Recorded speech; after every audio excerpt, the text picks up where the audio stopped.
DiMario. Here. Senator Golden. Here. Senator Lawson. Here. Senator Paolino. Here. Senator Valverde. Chairman Miller. Here. Mr. Chairman, you have 8 members present. You have a quorum. Thank you. Good afternoon. It is my pleasure to welcome everyone to the first Health and Human Services Committee meeting of the year, and in fact, the first Senate Committee meeting of 2021.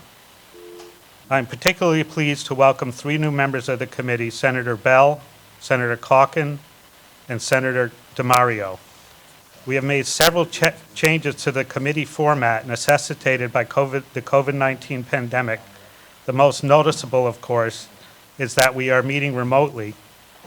Unlike sessions of the full Senate, which must convene in person to unambiguously meet the requirements of the Constitution, Senate committees can meet remotely. Committees began meeting remotely last session, but this will be the first committee meeting hearing in which we also take live testimony remotely. Previously, testimony had to be submitted to the committee in written form. We've already had, and I will take a moment to say and thank the clerk and Capitol TV. This is, as I said, the first meeting.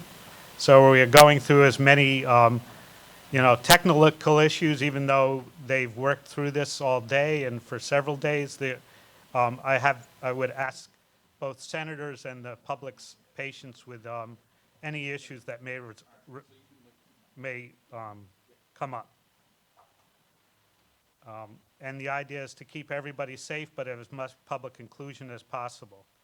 We have a busy agenda today with issues that have been priorities for this committee and the chamber, and we have a busy agenda this year also.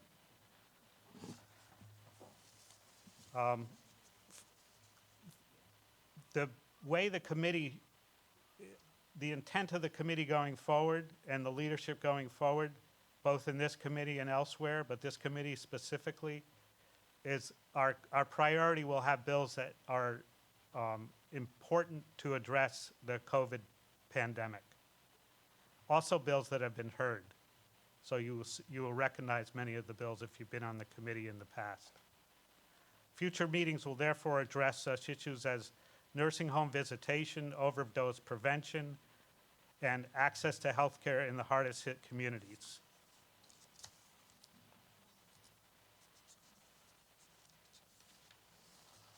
I look forward to working in collaboration with the members of this committee to confront these challenges.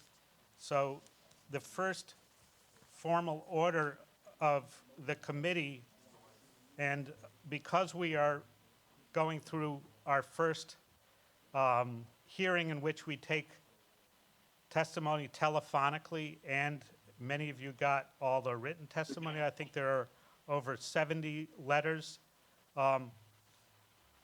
that you were all provided. So there is plenty of written testimony.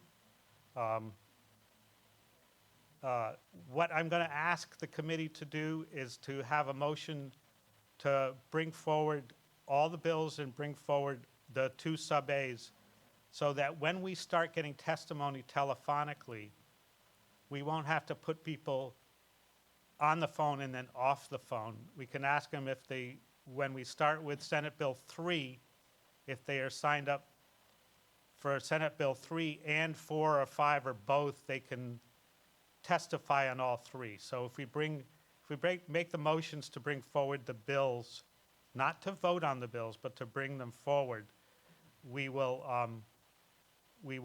be able to go with that intention, so to not recall people, because we actually have to physically call them to come back up on the second or third bill.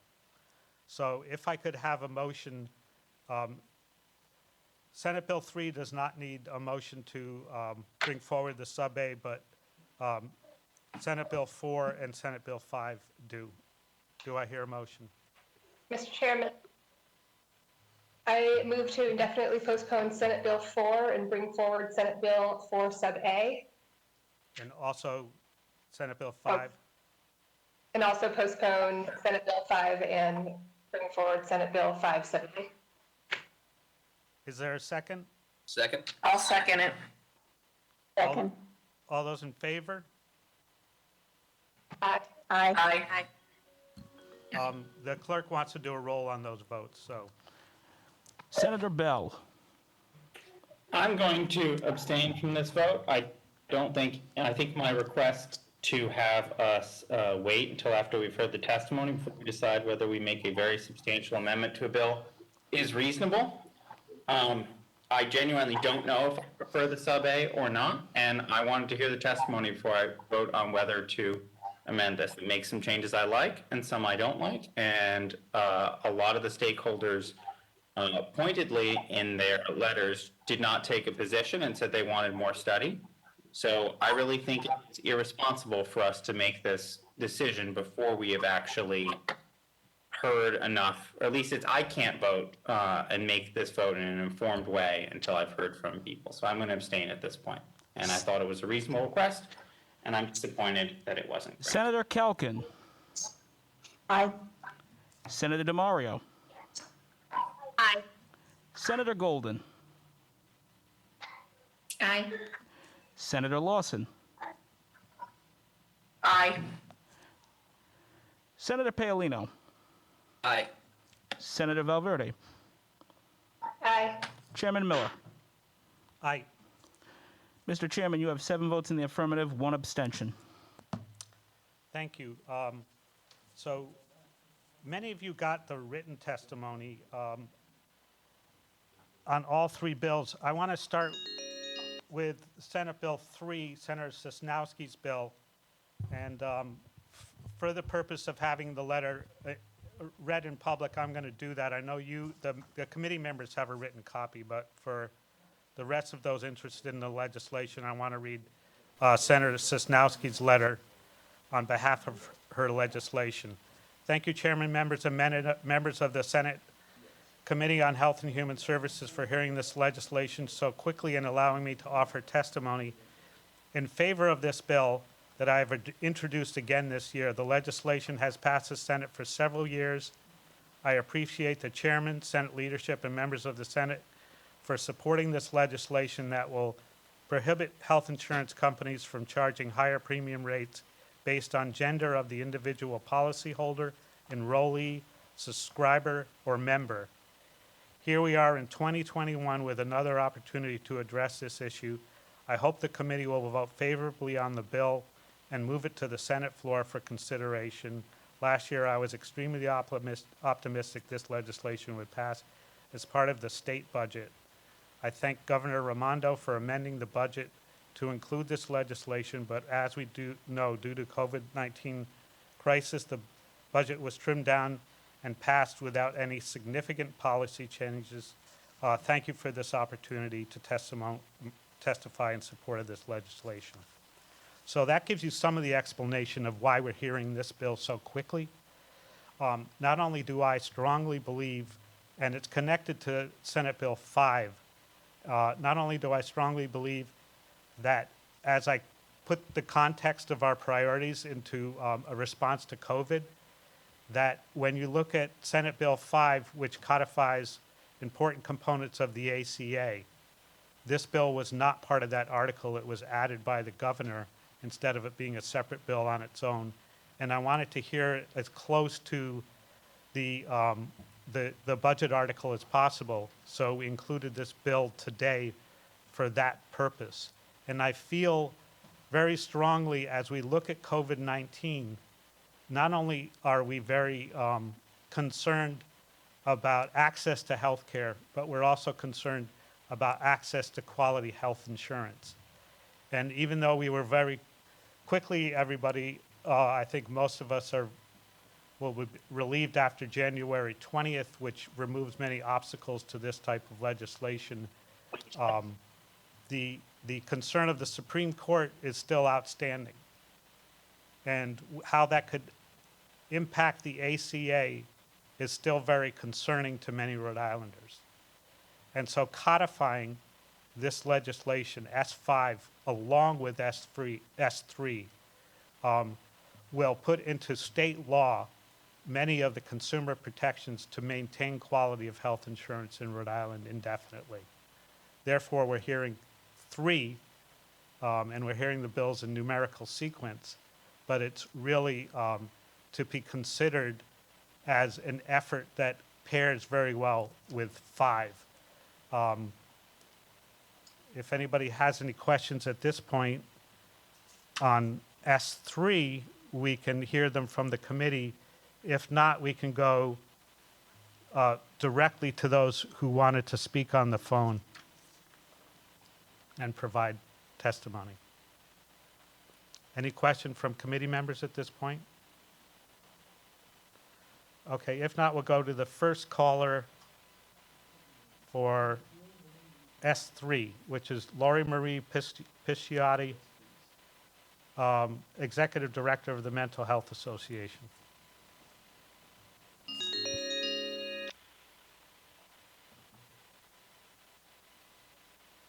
Hello, this is Lori. Hey, Lori, thanks for joining us. So before you speak, I want you to understand this is our first hearing with this kind of testimony over the phone. Hello, Lori. Hi, everyone. Good evening. My name is Lori Pisciotta, and I'm the Executive Director of the Mental Health Association of Rhode Island. Thank you for this opportunity, and thank you, Senator Miller, for these 3 bills which we support. I believe I'm supposed to be testifying on all 3 in one call, but please correct me if I'm wrong. That's why I said for any of the people waiting to be called, either on this bill or another bill, if you're called on 3 or 4 and you also want to speak on 5, in order so you don't have to call back in, we're going to hear your testimony on as many bills as you indicated you wanted to speak about. So you can go forward, just make it very clear if you're talking about one bill versus or you want us to understand. S3, which is Lori Marie Okay. I apologize that I'm having a little bit difficulty hearing you, Senator Miller. You sound very, very far away, but I will proceed with Oh, that's because my testimony. button's not up. Okay. Oh, okay. Is that better? That's much better. Okay, Thank you. so do you hear my explanation that speak on all 3 bills if you wish? Just make Okay. it clear which bill you're speaking on. Yes, sir. Okay. Thank you very much. I will not take up too much of this committee's time.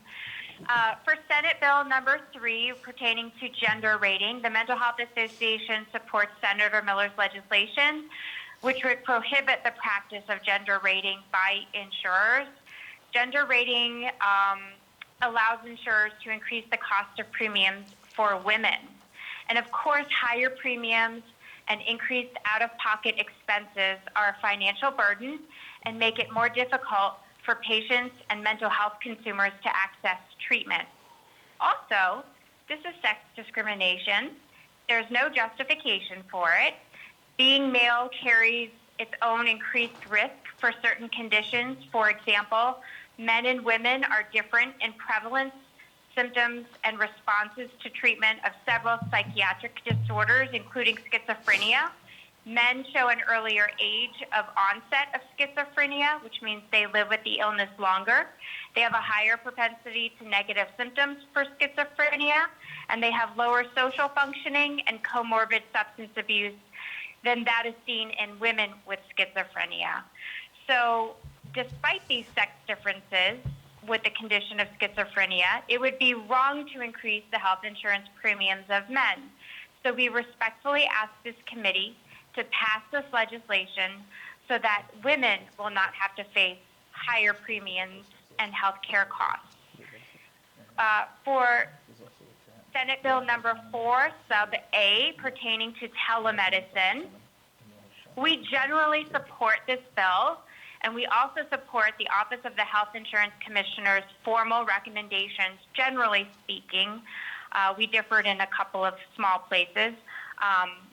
We participated in all of OHIC's telemedicine work group sessions, and we've seen and heard from our provider community how important telemedicine has been not only during the pandemic, but how it can be used beyond the pandemic to continue to expand access to mental health treatment. Providers report that attendance rates for their clients and patients have dramatically increased because they don't have to grapple with obstacles like transportation, taking time off work to get to an appointment, finding childcare for their children. We believe that telemedicine should be made permanent in Rhode Island, but I'm not prepared to speak to the particulars of the sub-A before us this evening. We saw it yesterday when it was posted on the legislature's website, but we have not had the opportunity to thoroughly analyze it yet. So while we generally support making telemedicine permanent, I will provide more thoughtful written testimony to members of this committee by the end of next week after we've had some time to digest the sub-A. We also support Senate Bill number 5, sub-A, related to Affordable Care Act consumer protections. We strongly support this bill. For the 1 in 5 Rhode Islanders who live with a diagnosable mental health condition, the protections afforded by the ACA are crucially important. They ensure coverage for mental health services, including inpatient treatment and outpatient treatment. They also cover the cost of prescription medications, and they prohibit insurers from discriminating against pre-existing conditions, including depression and anxiety, and now even COVID-19 will become a pre-existing condition. We should codify these protections and guarantees into our state law because the United States Supreme Court could overturn and dismantle the ACA. And it's better to be ahead of the curve and be prepared for that than to wait and be reactive when it does happen, if it happens. We support this bill, but we also believe it's missing one important very consumer protection that is currently in the Affordable Care Act. And that protection is a prohibition against insurers setting annual and lifetime limits. These annual and lifetime limits would render health plans useless if insurers are allowed to use them again. One hospital stay, one surgery would easily push a consumer to their annual limit. And we respectfully suggest passing this bill with an amendment to prevent such limits from coming back into existence should the national ACA be dismantled. Thank you all for your consideration, and I'm happy to take any questions if there are any. So Lori, I want to make one thing clear that I was going to make clear when we got to Senate Bill 5 that I'll take this opportunity. We do expect, because not only many in the Senate feel this way, but I personally feel this way, and Senator Goodwin introduced a bill last year specific around legislation that addressed annual and lifetime limits. And there will also be legislation specific to what isn't in S5, which we pursued, but S5 came out of not only the governor's budget article, but a similar work group hosted by OHIC that there was on S4 around telemedicine that met about 20 times. And what's in the article are the components that were agreed upon by that work group, which had a wide range of representation. I think there were 23 people in that work group. Both consumers, insurers, all the important components that would be stakeholders in that legislation. So what evolved out of that was the budget article and therefore this legislation. And what also evolved out of it was the important introduction by Senator Goodwin and what we anticipate this year, similar introduction of similar legislation. And also not in the article is access for children, now adults up to 26, to have access to health insurance as it currently is in the ACA. Any questions of the committee for Lori? Senator Bell? Thank you so much, Lori. I want to start by saying I strongly agree with you about the importance of addressing gender rating. I think it's an excellent piece of legislation. We passed it several times. I'm hoping we can finally get it through both chambers and to the governor's desk and passed into law.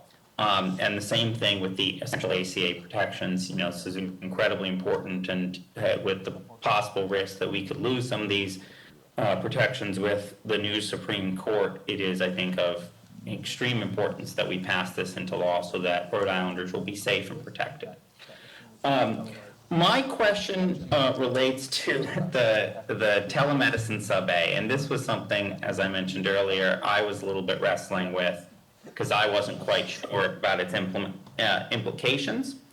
And one of the things I read in the report that came out of the subcommittee, telemedicine subcommittee, relates to one of the big changes in the sub-A, which was to introduce this concept of, quote, this clinically appropriate standard for what telemedicine gets covered, changing it from medically appropriate to clinically appropriate. And the two big things that there were big disagreements on in this report were the parity issue, which I think we'll discuss later, and then this concept of clinically appropriate. And it said in the report that, quote, provider and consumer stakeholders expressed great concern with respect to the ability of insurers to determine what services are appropriate to be rendered and covered as a telemedicine visit. And then it said specifically, behavioral health providers raised specific concerns as they did not believe that insurers should be making the determination of when a behavioral health service should and should not be provided via audio only.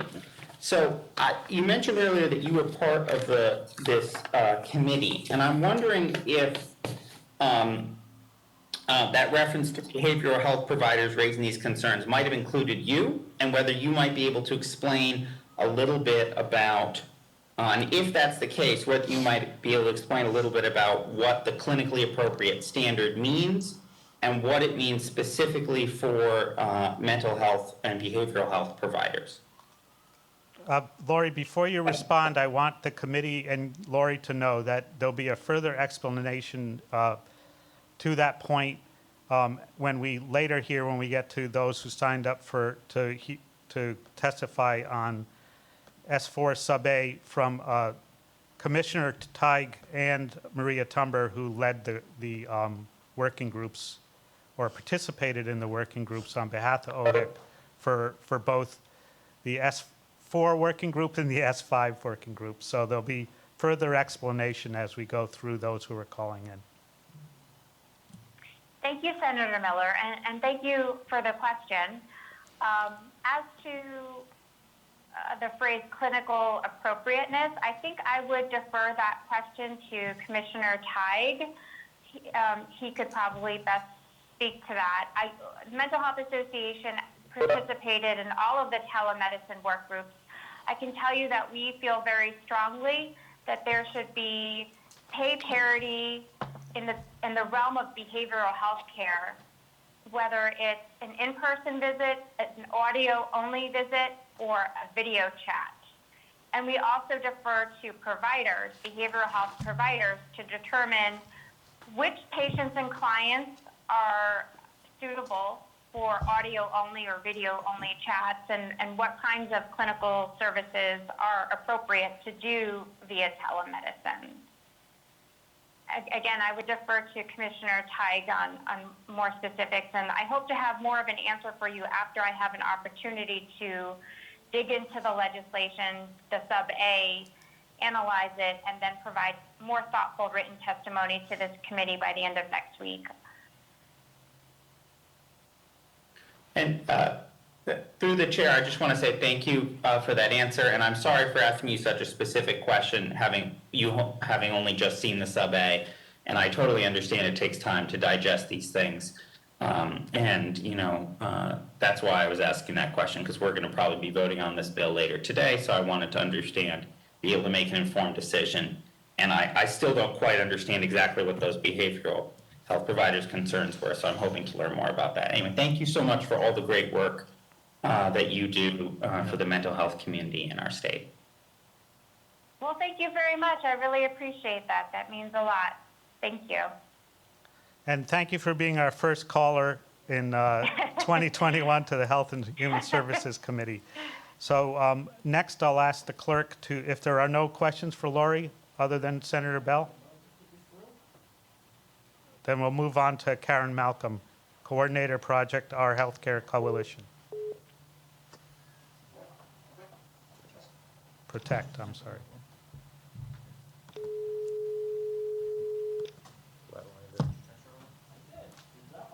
You gotta wait till You gotta wait till he drops the call.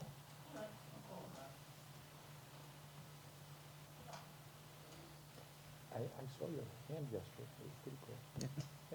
Well, he wasn't looking. You know, if he had shown up for rehearsal today.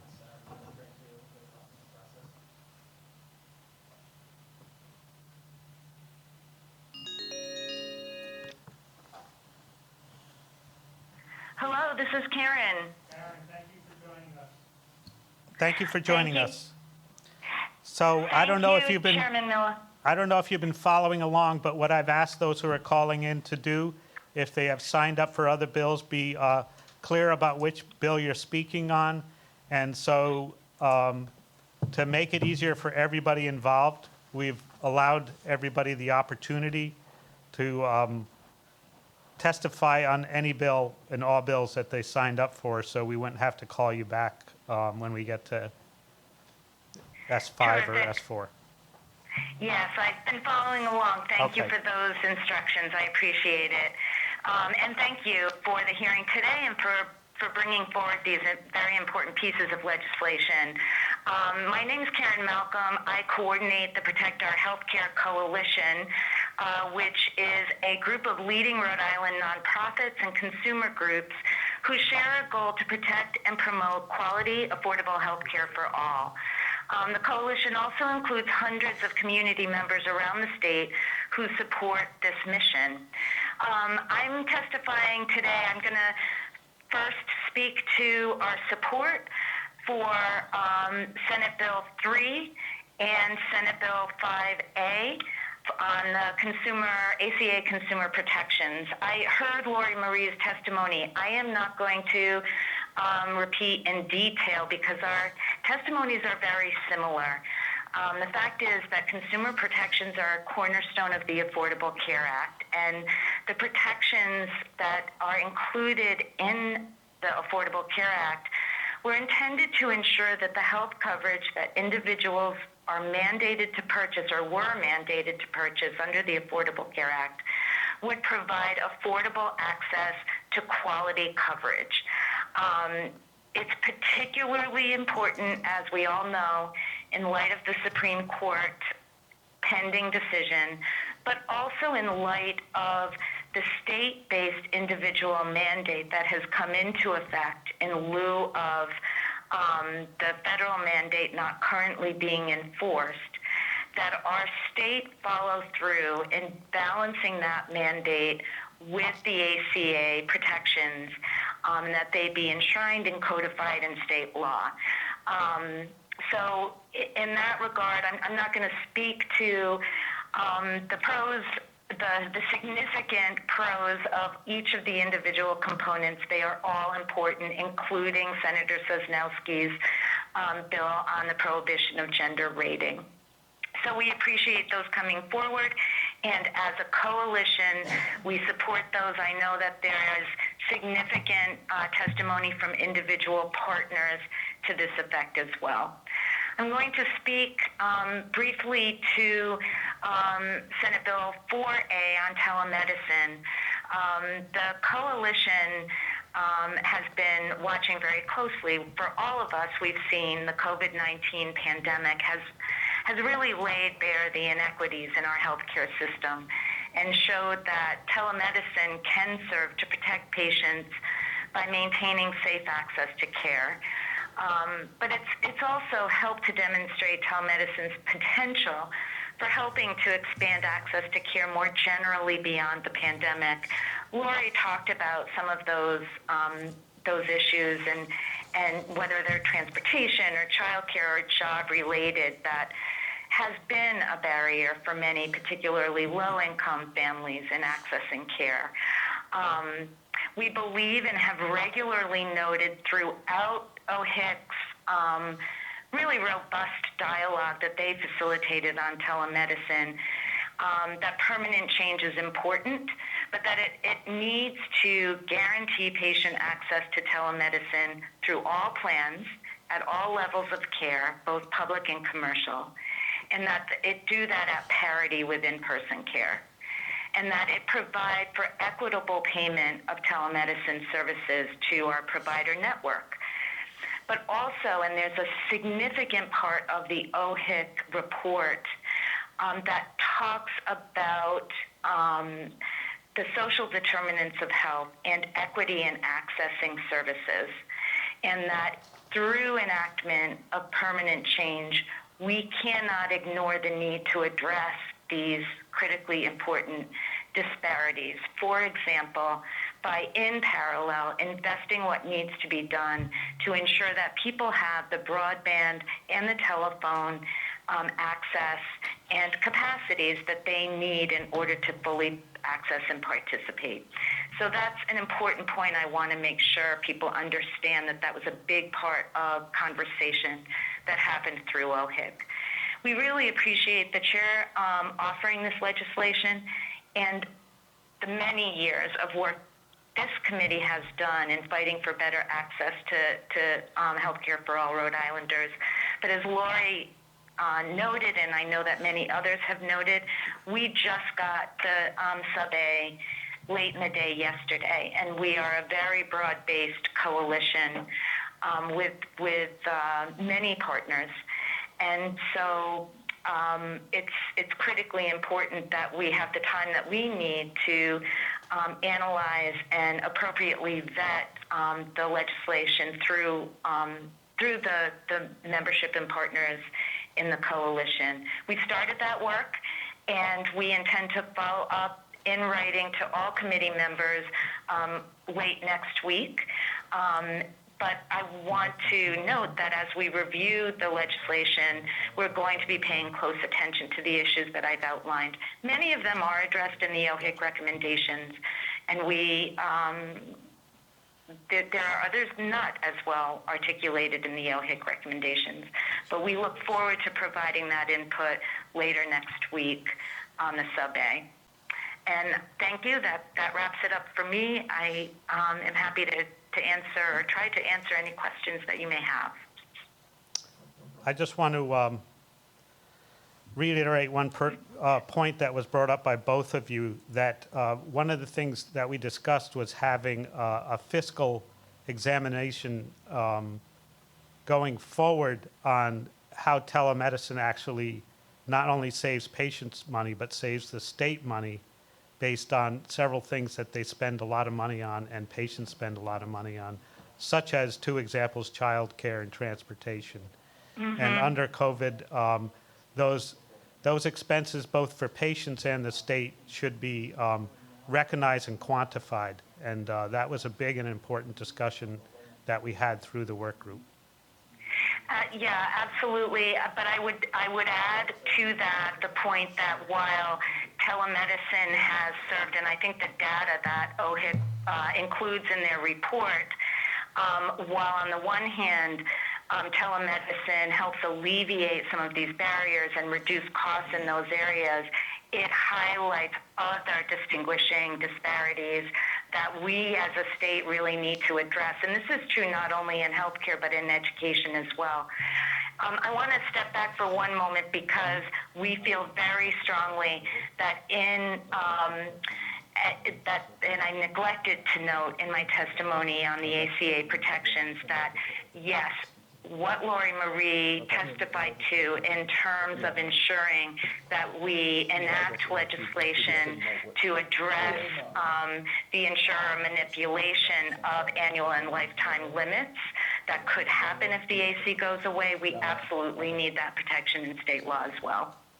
And look forward to Senator Goodwin putting that forward again this year. Senator Bell?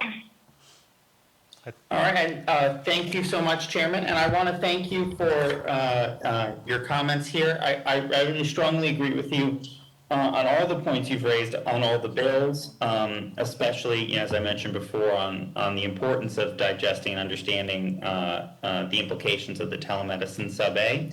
There was one thing you mentioned I want to make sure that I heard correctly. Obviously, one of the things that the sub-A does is it limits the parity payment requirement that insurers have to reimburse at telemedicine visits at the same level as they would in-person services. It limits that to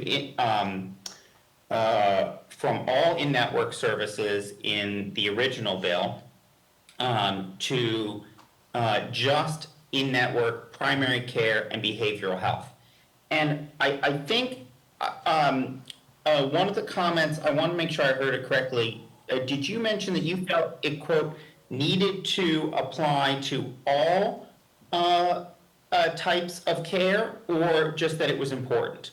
Because I'm really trying to understand the implication of removing the parity requirement from specialty care. And I'm wondering if when you said it needs to, were you saying it needed to cover everything, or just it needed to cover behavioral health? I'm wondering if you could help clarify that, because it went by a little quickly and I'm not sure I caught it. Yes, I hope, it's difficult to hear you, Senator Bell. I hope I heard you correctly. I think you're asking me about where the coalition falls on payment parity, or out of, there's two aspects of parity. There's the cost to the patient, and then there's the reimbursement rates to providers. I think we are in general alignment. We know that there needs, and again, I'm hesitant to answer your question. During the course of these conversations, we recognize that there isn't necessarily consensus across all stakeholder groups when it comes to how reimbursement happens to providers for the varying levels of services. We support payment parity for, and in general supported the recommendation coming out of OHIC for payment parity to providers in behavioral health and primary care. Those providers there's a whole body of work on that needs to be addressed in terms of how low the reimbursement rates are within those two service areas, and so we don't want to see a worsening of that effect. So in regards to other services that might be available, we believe they should be available whether or not they are at payment parity for reimbursement to the providers is a question that needs to be negotiated among all of the different varying parties. We certainly, I believe, will fall on the side of supporting payment parity and reimbursement in behavioral health and primary care. And I hope I'm not speaking out of school in regards to the coalition, but I think I know enough that of the consensus of our own group that we would support that piece of it. When it comes to out-of-pocket costs for patients, there should be no excess cost to patients for accessing their services via telehealth than what already exists. We need to address out-of-pocket costs for patients in general, and we certainly don't want to see a higher cost of payment, a higher cost to patients because they're accessing their care via telemedicine, regardless of whether it's audio-visual or telephone. And we believe that there needs to be investment made to ensure that no one in Rhode Island gets locked out of accessing care via telemedicine because they can't afford a phone or they don't have a computer that has audio-visual capabilities, et cetera, et cetera. I hope that somehow answers that question, but we will be weighing in even further with our written testimony later next week. Through the chair, thank you so much for your testimony. I too am trying to make a decision on this quickly, and there are a lot of heavy factors here to consider. So thank you so much. And again, thank you for all the work you do. Thank you. And I appreciate the committee's time and your commitment to taking testimony orally. I know it's a difficult technologically, so I appreciate it. Thank you very much. Any other questions for Karen Malcolm on any of the bills? Thank you. Thank you, Karen. Next, we're going to try to connect with Corey Chandler from the American Cancer Society.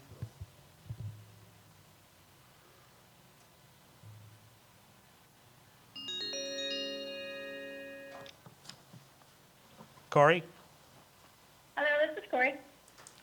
Go right ahead, and as if you've been following along, you can testify on any and all of the bills you signed up to testify on. Just be clear on which bill specifically you're making your comments on. Absolutely. Thank you so much, Chairman Miller. I appreciate it. Good afternoon, everyone. My name is Corey Chandler, and I'm the Government Relations Director here in Rhode Island for the American Cancer Society Cancer Action Network. As many of you probably already know, ACSCAN advocates at all levels of government for legislative solutions designed to eliminate cancer as a major health problem. First, I just wanted to thank you all for the opportunity to provide testimony. Like the others, I do appreciate the opportunity to provide it verbally to you as much as the technology is as difficult as we're seeing. But I'll be testifying on Senate Bill 3 and Senate Bill 5 Sub A. And I did want to say that we're truly pleased to see that Rhode Island is taking steps to ensure that we continue to be a leader in protecting and expanding access to care. This is particularly important for cancer patients. And in Rhode Island, we expect to see 6,910 residents diagnosed with cancer this year. And additionally, we have 67,900 Rhode Islanders that are cancer survivors. For these Rhode Islanders and so many others, access to affordable, comprehensive health insurance is truly a matter of life or death. We are extremely supportive of Senate Bill 3 and Senate Bill 5 Sub A, which would, as others have stated, codify important patient protections currently provided by the Affordable Care Act and our Rhode Island state law. I did just want to note, like others have as well, that this is missing some crucial elements that we believe are critical. And Chairman Miller, I really appreciate your comments, and I'm elated to hear that we'll be seeing separate bills introduced. But I would like to take this opportunity to emphasize the importance of one particular patient protection that is critical for cancer patients, and that is the prohibition on lifetime and annual limits. So I did want to share that some healthcare plans prior to the enactment of the ACA would impose annual caps as low as $2,000 per year. And we would also see health plans that would impose caps on certain services, like, for example, radiology, and or limit the number of doctor's visits that would be covered each year. According to one estimate, prior to the enactment of the ACA, or prior to 2014 actually, 105 million Americans were enrolled in health plans that imposed a lifetime limit. It won't come as a surprise to any of you that cancer patients and survivors often have high treatment costs and would hit these annual or lifetime caps on their health services. According to one study, prior to the enactment of the ACA, 1 in 10 cancer patients actually reported that they had reached the limit of what their insurance plan would pay for their current treatment. And unfortunately, many of the protections proposed by Senate Bill 5 Sub A would essentially be rendered meaningless if an insured patient reaches a lifetime or annual limit. The need for access to healthcare is more critical now than it ever has been, given the current pandemic and the healthcare emergency we're seeing. COVID-19 is putting unprecedented pressure on our nation's healthcare system and the people who rely on that system for life-saving care. A recent study actually suggests that cancer patients are more susceptible to the virus and that the course of the infection and outcomes for these patients are worse. And you're all well aware that the pandemic has also resulted in record unemployment, and this means that individuals are losing their employer-sponsored health insurance. Patients with pre-existing conditions like cancer must have comprehensive health insurance in order to access medical services that are truly a matter of life or death, as I've mentioned several times today.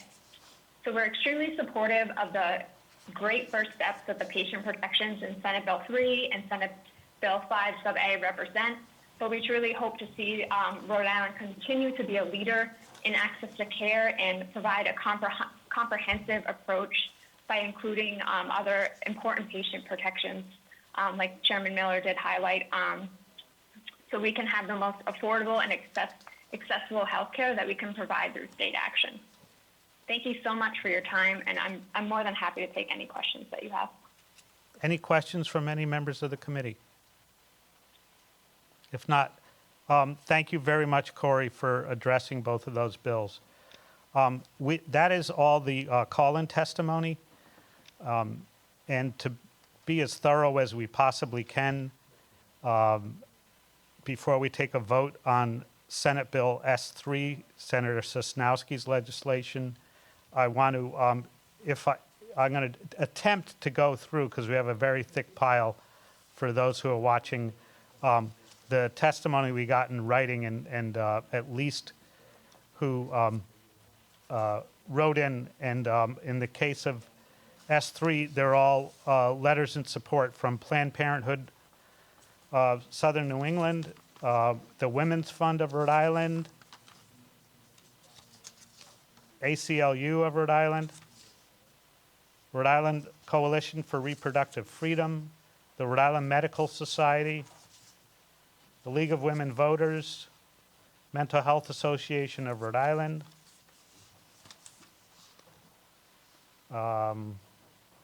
Health Source RI, RI Now, American Lung Association,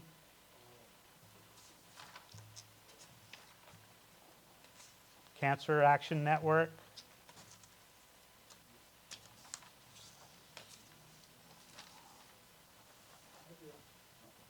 Protect Our Healthcare Coalition, we also heard from Karen on that, Rhode Island Parent Information Network, and if I missed anybody else, they're all on file for the committee summary also. At this point, so we can move on to Senate Bill 4A, could we have a motion on this legislation?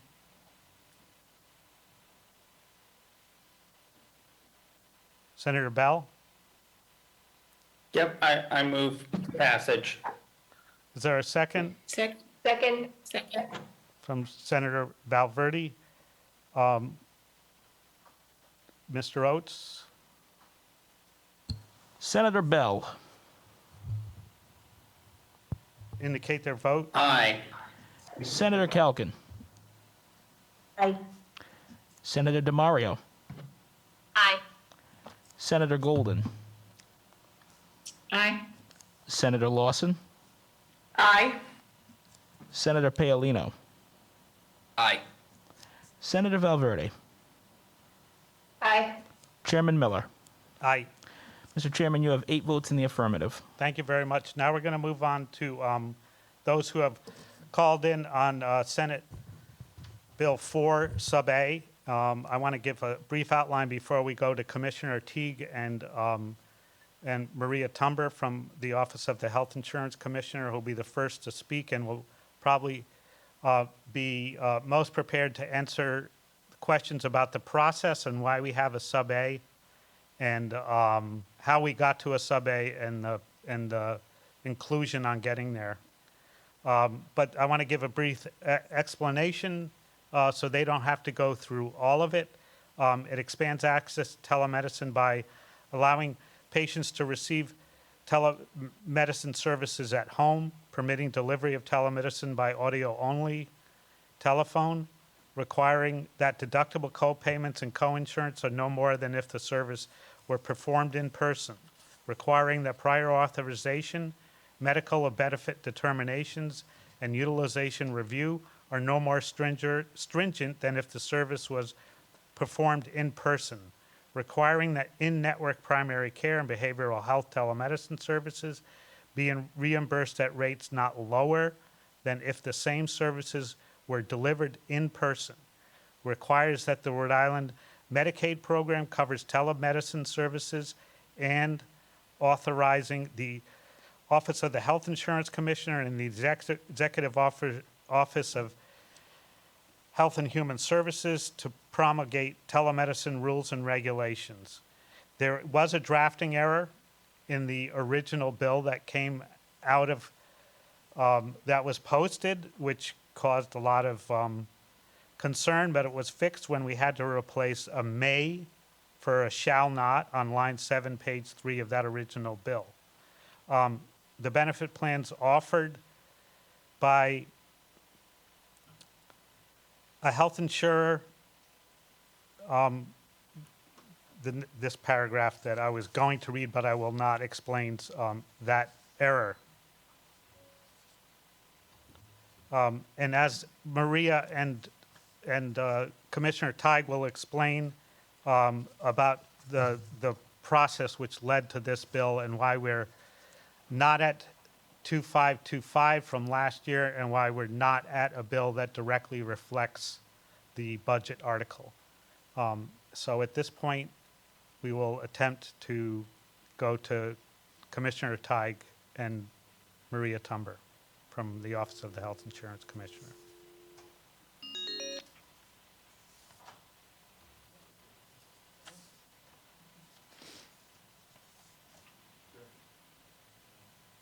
All set?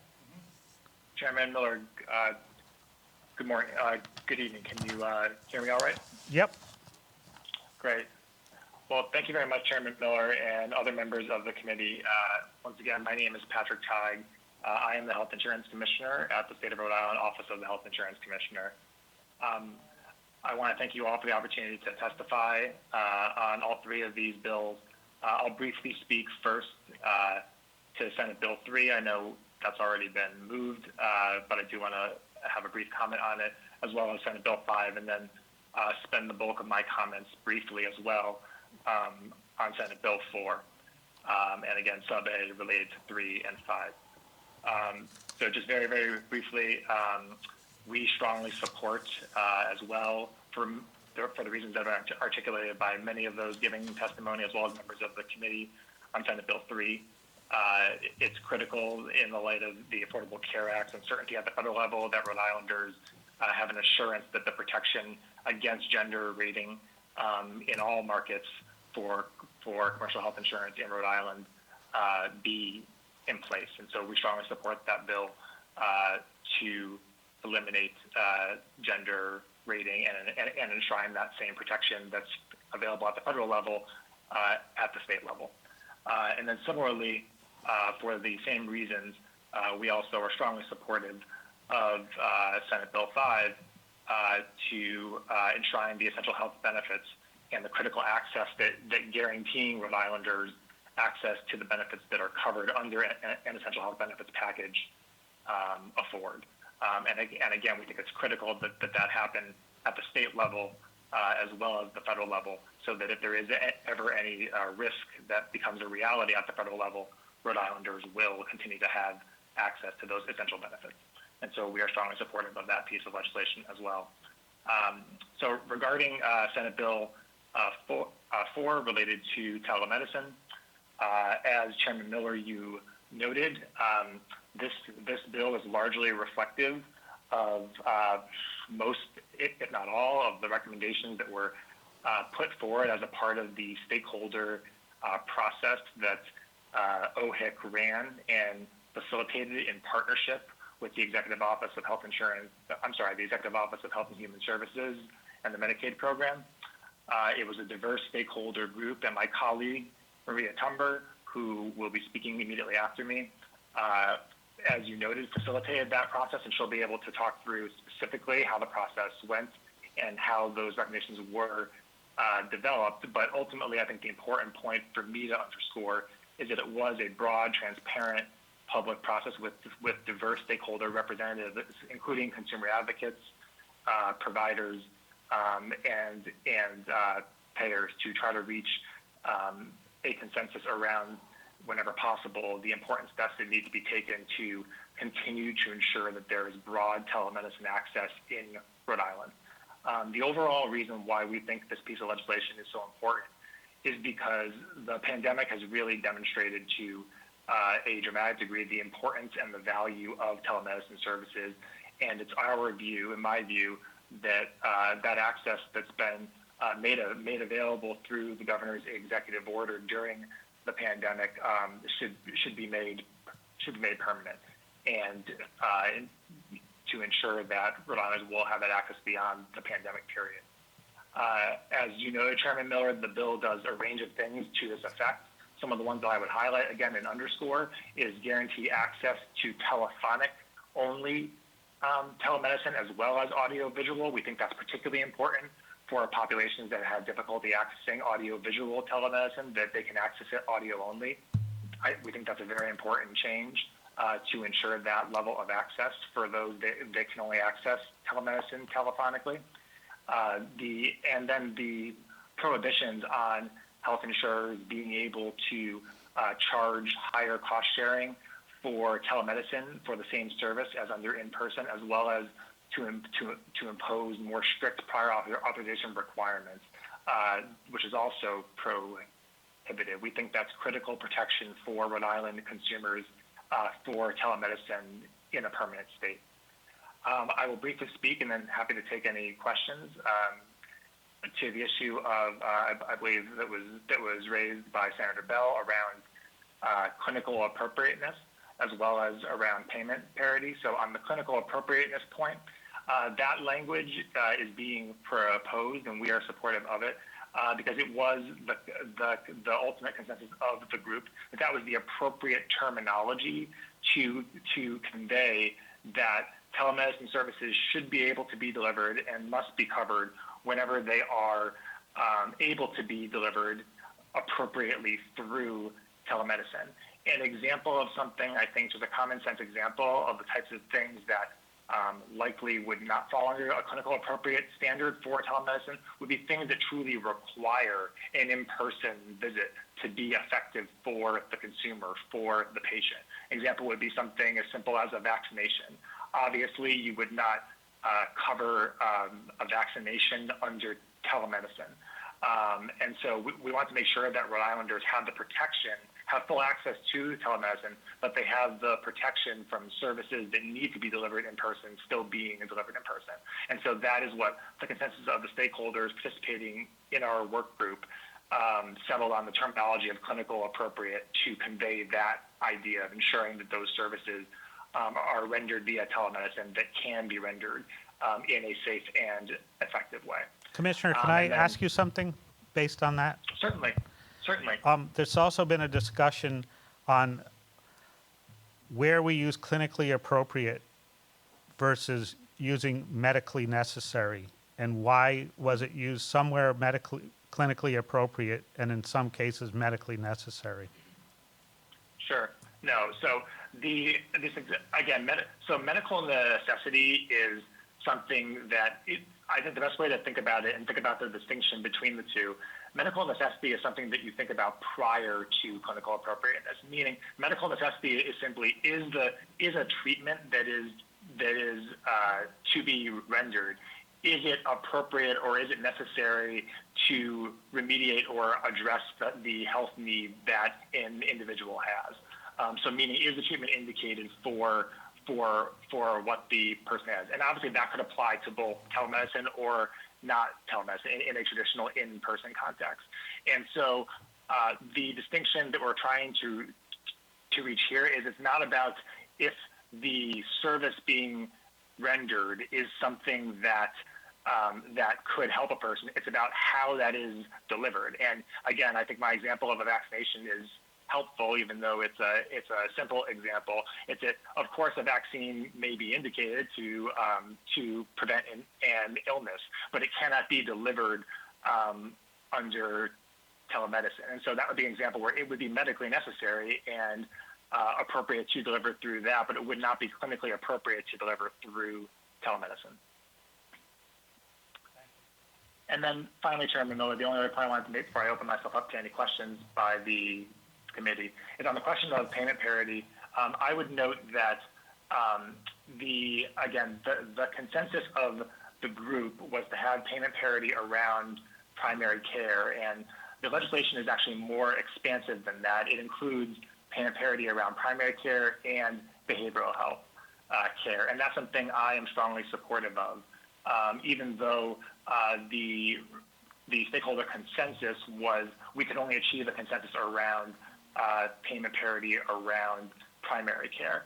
And so we think that this is a really important step to ensure access to behavioral health as well as primary care, and that's been obviously a longstanding priority of the office, and it's one that we think this legislation and that I think this legislation will continue. And so with that, I will stop there and happy to take the committee's questions. Questions? Senator Calkin? Thank you, Mr. Chair. So I think it's, and thank you for your testimony. I do have a couple of questions. I think telemedicine has been great, especially during COVID, but there are certainly some things that doing something via telemedicine, you may not catch something wrong with the patient because they're not physically in front of you, or you're not able to run a last minute lab test or something like that. So the questions that I have first is, this is just to ensure that this bill isn't restricting anybody from going to the doctor in person if they choose to do so, like not forcing them to do telemedicine instead of going in person. And also, I do have a concern about the parity not applying to all services, because I think, if we start making things cheaper to do via telemedicine, I wouldn't want insurance companies to say, no, you have to have this service done through telemedicine instead of in person. Again, because I think it's really important that people who want to be in front of a doctor can do that, but also because there's potentially things that can't be caught over telemedicine that you might be able to get in person. So could you address both of those things? Sure, Senator, thanks so much. Those are both really important points, I think. Thank you for the questions. So on the question overarching really of does anything in the bill require a consumer to seek care through telemedicine as a modality versus in person?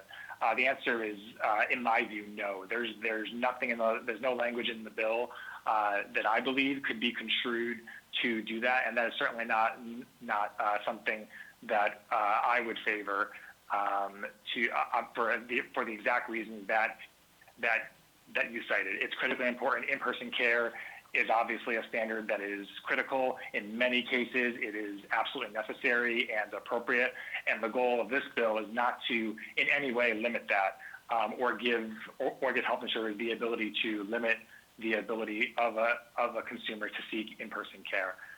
So there's, again, to my knowledge, there's nothing in the bill that would give insurers that ability. And I would note overall, and I should have mentioned this earlier, that I think it's very important that the bill gives my office the ability to promulgate regulations under this statute should it become law, because it's something that we are going to, overall, we're going to be taking a very aggressive oversight posture to ensure that the protections that are afforded in this bill, should it become law, that they are rigorously enforced and that there are no unintended consequences, or that it's not interpreted in a way that could be in any way harmful to consumers. And so I think, to me, that's one of the most important points. And I think the bill is helpful in having an overarching construct of both having these requirements and protections, and then giving the authority both on the commercial side to my office and on the Medicaid side to the Secretary of Health and Human Services to ensure that these consumer protections are delivered appropriately and interpreted and enforced. Thank you. And then could you address why, behavioral health and primary care were the only two types listed for parity? Sure.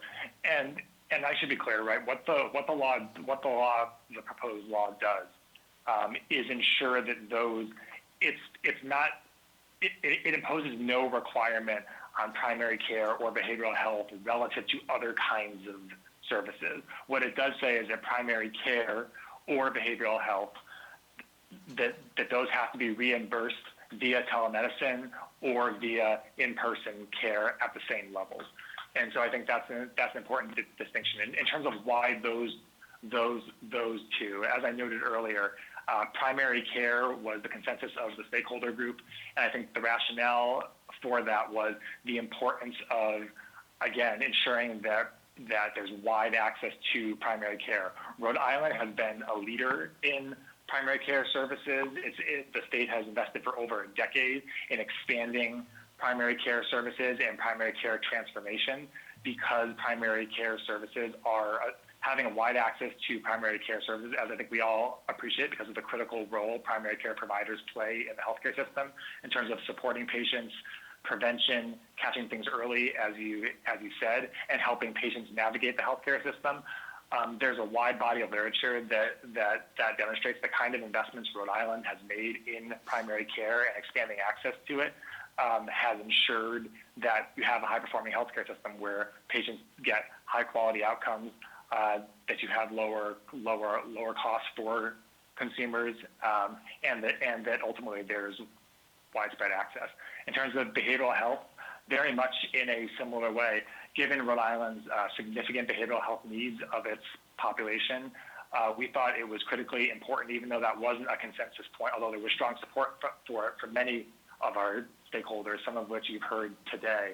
But I think given the significant behavioral health needs of Rhode Islanders that have been noted, I think repeatedly in many forums and many analyses, we think it's again critical for the state to look for opportunities to make further investments in expanding access to behavioral health care, and we think this is one important step that this can be taken. And I think during the pandemic, when you've seen a real significant increase in individuals in just being able to access behavioral health care through telemedicine, we think it's something that can really improve access over the long term. Again, it's not the only step. It's not the only step that should be taken, but it's an important one, and particularly because so much of an issue with behavioral health care access is around stigma, and we think the ability of someone to be able to access behavioral health services telephonically gives them another tool to be able to ensure that they can do that if they want. Thank you, Commissioner. Thank you, Mr. Chair. Yeah, I think many of you might agree with me that we heard over and over again identified as health committee members since the pandemic begun on how important to our constituents access to telemedicine was, specifically and most importantly and more frequently on the behavioral health care. And the amount of behavioral health care that was required by so many people during the pandemic that was difficult to access without the executive order. Other questions from other committee members? For the commissioner? I have a question. Senator Golden? Yep. Thank you, Mr. Chair. Thank you, Commissioner, for your testimony. I had two things. One, first of all, I just sort of piggyback on what Chair Miller just said. I think when the pandemic began in March of 2020, it became very clear how important telemedicine was, and even though we had passed previous law providing for telemedicine in the state, that particularly adding in the telephone, being able to be reimbursed for a telephone consultation was critically important to maintaining the healthcare infrastructure in our state, as well as ensuring that people got access to their clinicians. And OHIC worked very quickly. It was just a matter of days, really, in getting our telemedicine system up to where it needed to be in order to meet that demand. So while it was not you yet in that role, it was certainly members of that office. And so I wanted to acknowledge and recognize the tremendous work that went into that earlier in 2020. One of the things that I was, and I don't know if you're prepared to talk about this, but, as I'm sure you know, there was a SCOTUS ruling yesterday, I don't know, days all blend together, on the FDA's ruling about not being able to provide abortion care through telemedicine. And I'm assuming because that is a SCOTUS ruling about FDA rules, that that needs to be what is followed in Rhode Island until there is a change to those FDA rules. I just wanted to know if you wanted to clarify that at all. Thank you, first of all, for the kind words about the team's work at the office. I certainly agree with you. I think the work they did at the beginning of the pandemic was exemplary, and I really appreciate that, and I know they do too. On the second issue you raised, I actually hadn't had a chance to look into that yet, but I'm happy to have our team take a look at that and circle back with you and the committee to give you our understanding of it. Thank you. Of course.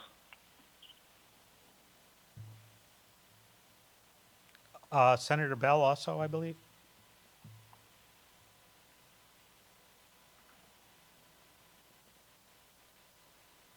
Thank you so much, Chairman. Sorry, I was muted there for a second. Still getting used to this. And thank you for all your work on this issue, Commissioner, and for coming here to testify before us. I want to start by, when I was listening to your testimony, one of the things that really struck me was your characterization of consensus. And, I have in front of me here the report from the Telemedicine Subcommittee, and I've been reading how it characterizes what the consensus was. And I'm listening to your characterizations, and there's some really striking differences. So, one of the things I mentioned earlier was the conversation around clinical appropriateness. And there's a whole section in the report on the use of the term clinically appropriate. And, it says that, quote, provider and consumer stakeholders expressed, quote, great concern with respect to the ability of insurers to determine what services are appropriate to be rendered and covered as a telemedicine visit, and that behavioral health providers raised specific concerns. It went on to say that stakeholders were concerned that the determination of what is clinically appropriate in the process of making payment policy, quote, would not be transparent or fair. That doesn't sound like consensus to me. And then moving on, you mentioned that there was consensus around primary care being covered at Parity, but not behavioral health. And the report I have in front of me mentions consensus on behavioral health, but not primary care. And in fact, beyond that, there's a broader question about what really consensus means, because the opposition to coverage, there's a whole section that lays out one set of arguments for comprehensive payment parity, another one against.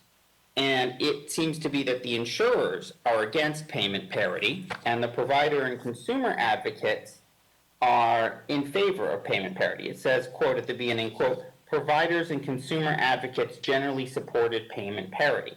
And this is very important to me because I'm really concerned both about people being compensated fairly and about the problems with insurers pushing care inappropriately towards telemedicine services as a way to save money and stint on care. And the parity language, I think, is a really important way to address that.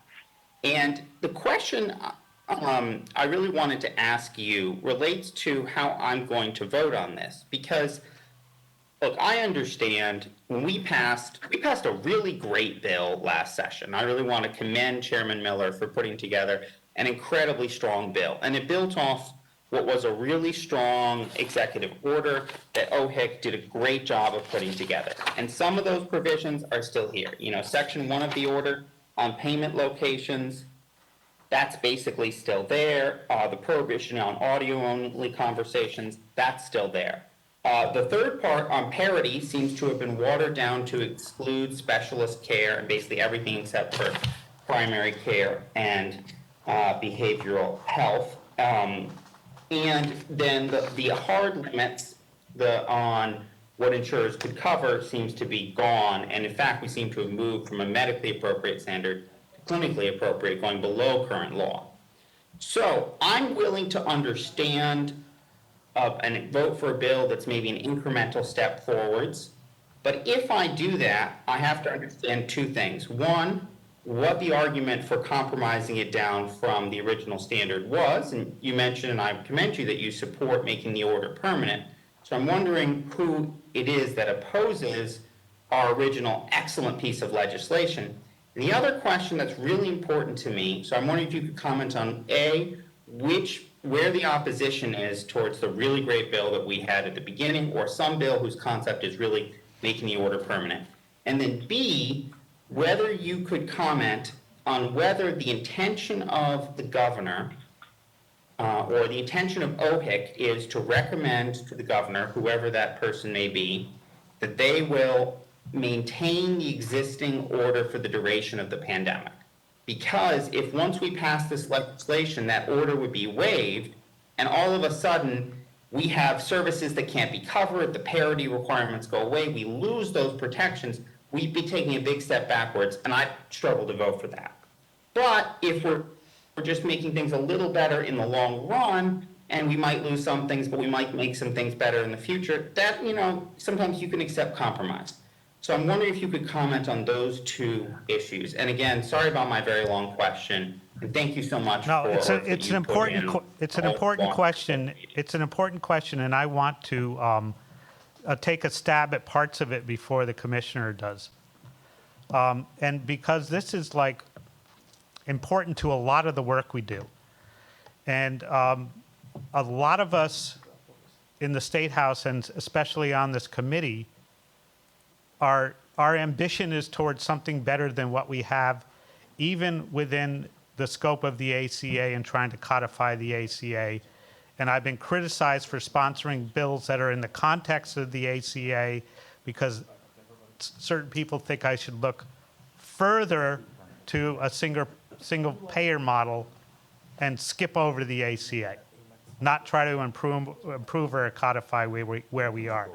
And I bring that up because the telemedicine bill falls in that same range, especially based on your question, because there are things that telemedicine challenges that cannot be fixed in telemedicine. And one of the things that cannot be fixed within telemedicine that exist under the legislation is we cannot fix the wide range of fees for a wide range of services under specialty medical care, right? That are fair or unfair, that would be fixed potentially, or at least improved upon, in single payer. And because we're working under the ACA and because we're working under multiple providers and multiple payers, that infrastructure cannot be fixed in telemedicine legislation. And so the best we can do is take the most impactful components that are impacting the most consumers and put parity there. And rely on the Health Insurance Commissioner, their office, and EOHHS to stabilize the rest, because they've been very successful at that in the past, and we assume they will be in the future. And I would just, the commissioner can correct me or agree on that summary, or tell me where I approach to get to the core of what Senator Bells and others are concerned about, or is there something outstanding that I didn't touch on? Yeah, certainly. Thank you, Chairman Miller. And first of all, I'll say, Senator Bell, thank you for your thoughtful comments and the questions. The context you provided is actually really, really helpful. And I think you raised a number of issues that I think are really important. First, really quickly, Chairman Miller, actually, I do agree. I think you characterized things well and accurately. I agree with everything you've said about how we should think collectively about taking an important incremental step on this issue of expanding and securing telemedicine access. It does not mean, to your point, like with many issues, there is not more work that can and should be done. So I agree with you wholeheartedly. Senator Bell, on the two specific questions that you asked, I want to make sure that I address each in turn. On the first question you raised about who were the strongest voices in opposition to the bill and the contents in the bill that you put forward, or that was discussed during the last session. As you know, I was not in state service at that time, so actually I can't speak to that. I don't have a knowledge of that. If in the context of the stakeholder group, my colleague Maria Tumber, who's going to speak in a few moments, if that was addressed during the stakeholder group and she's able to speak to it, I'm sure she certainly will. But on the second question, I want to answer completely unambiguously. It is my view that not only the executive order, but related to this issue, but also then the regulatory guidance that OHEC has issued pursuant to that order, I strongly believe that that should be in place for the duration of the pandemic. That for all the reasons you cited, I think that's critical. So I'm in complete agreement with you about that, and I certainly will continue to advise the current governor and also Lieutenant Governor McKee once he assumes office, that I believe that's the most important and desirable course on that issue.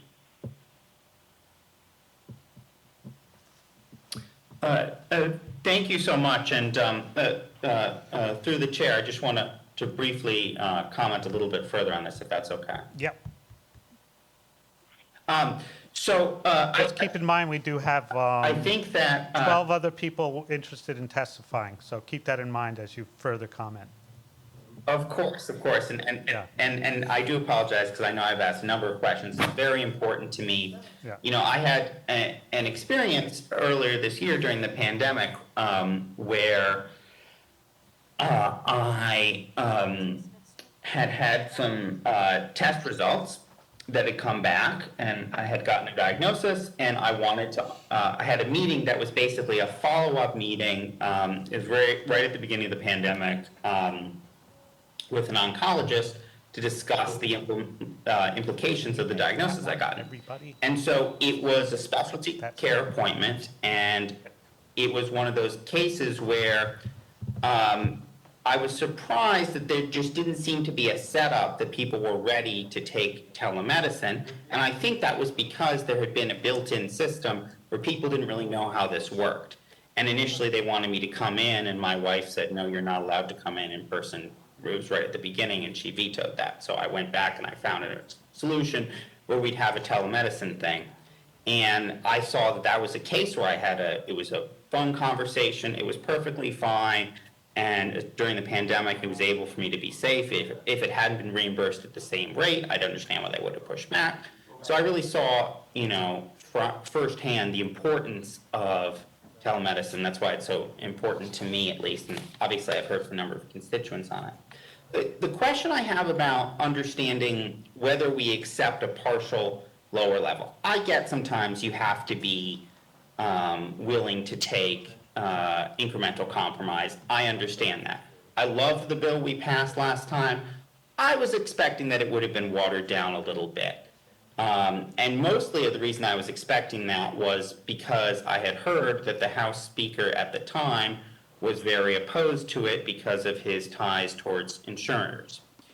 And we no longer have that House Speaker. We have an OHIC that was an OHIC director who now says, he's supportive of an approach that's basically codifying the governor's order, which was largely, although there were some additional important protections put in, that was a lot of the core of what we were trying to do originally, I think it's probably fair to say. And so I'm wondering the political reason for accepting such a large compromise. And that's a bit what I'm struggling with. If it's that the new House Speaker has the same opinion, I'm not sure that he does. And it doesn't seem like we have strong opposition from the executive. What seems to me like happened is that we went through a stakeholder process, where we only put in place what everyone agreed to, and that include the insurers. And I'm concerned about that process. If we're only able to put in place things that the insurers are okay with, we're never going to be able to crack down on the insurance companies. And the insurance companies aren't a body of government. And I really believe that we can take action even if the insurance companies don't like it. And so I'm really concerned, if it were the House or maybe the governor who was opposed, I get it.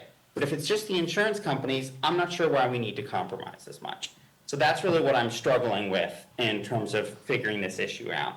And it is really helpful to know that OHIC is going to continue to support those regulations, because I would really struggle to vote for this if we would lose the order, and if it might mean we'd weaken these protections during the pandemic. So now, you know, it makes it a little bit, it helps me change my calculus on this. So thank you so much. Any further questions for the commissioner?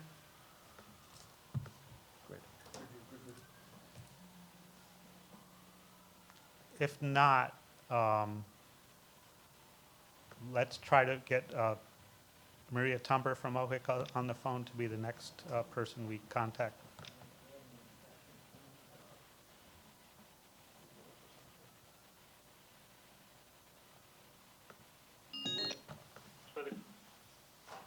Maria?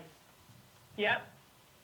Thank you. I'm not sure how much is left, but I think it was very important to have you speak on, at least my priority on have you present was to, as you led most of the meetings on the budget article and the executive order, and if I get any of this wrong, you can correct me, indicated there should be a stakeholder process. And so while the executive order was in place before we came back into session, in order to have legislation in front of us as soon as possible, so we would have the opportunity to codify telemedicine and how critical it was over the pandemic, and how important it is moving forward in certain medical components as a priority. And I think that's one thing we miss, is that in the conversation we've had so far, is another reason that we specifically emphasized and gave more protections for primary care and behavioral health is because they were emphasized as necessities to protect beyond what is in current statute. And so they rose above. And I wonder if you could just lead people through that process of why we went from the legislation that was introduced last year to executive order, budget article, to the legislation that OHIC recommended that we consider today. Sure. Well, thank you, Chairman Miller and members of the committee. I'm happy to walk you through the process. As has been mentioned a few times throughout the testimony tonight, the legislation is a result of an extensive public stakeholder process. So as Chairman Miller mentioned, the budget article that was introduced in July, it did include the elements of this process, the stakeholder process. At the time, we weren't sure whether or not the bill was going to pass as a budget article, so we went ahead and started the process in August. And so OHIC convened 7 meetings between August and December of 2020. We used the budget article and executive order as the basis for most of our conversations. The membership in the group was open to any individual or organization who wanted to participate. We had really fantastic turnout. Approximately 60 to 80 individuals attended each meeting. We had a broad range of stakeholder types. We had primary, specialty, and behavioral health providers, hospital-based systems, community health centers, accountable entity and accountable care organizations, payers, business advocates, and consumer advocates. I did want to point out, Senator Bell just was talking about the consensus approach. We did aim to reach consensus on every recommendation, but consensus was, we used the term fairly loosely, it was general agreement. It was absolutely not 100% agreement. In fact, very few things. I don't think there was a single provision that had 100% agreement. Providers were, quite, and it wasn't just, I just want to say to Senator Bell's question about that it was the payers who opposed parity across the board. It wasn't just the payers. It was also people from the business community who were concerned about affordability. It was also some providers themselves who felt that it shouldn't be parity across the board. So as has been pointed out, it really is both primary care, which is our wide, the wide access to care we want patients to use. We want them to use that door.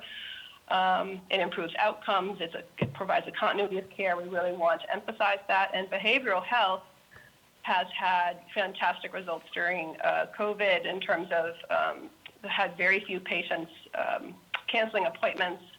A lot of clinicians said they've had like 100% compliance with their patients, which is really, really great. So that is an overview of our process. I don't know if you have any further questions for me, but. Any other questions for Maria? So I want to thank you very much. I'm glad that between both you and the commissioner, we covered a lot of the territory that was most important to the committee. The next person who hasn't spoken yet, who's interested in testifying that I have on my list, is Katie Orona from Rhode Island Kids Count. Take a moment to get her connected.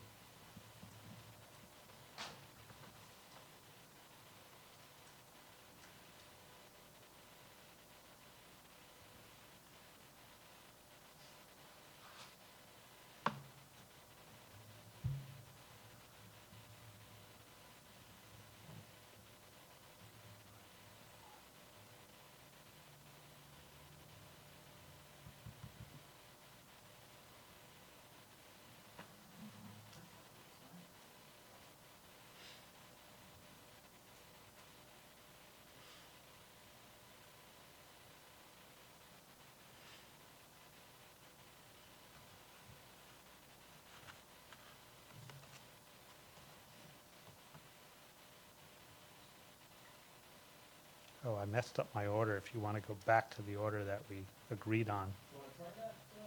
Yeah, Terry Martesian.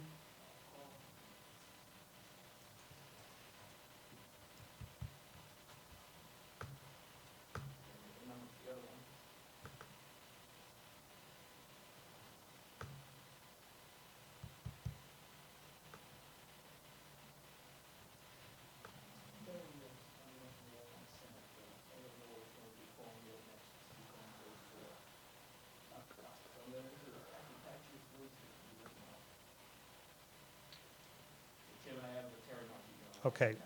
Mr. Martesian, you wish to comment? No, you got to transfer it over. Okay. Mr. Martesian, I think you're on now to comment to the committee on Senate Bill 4A.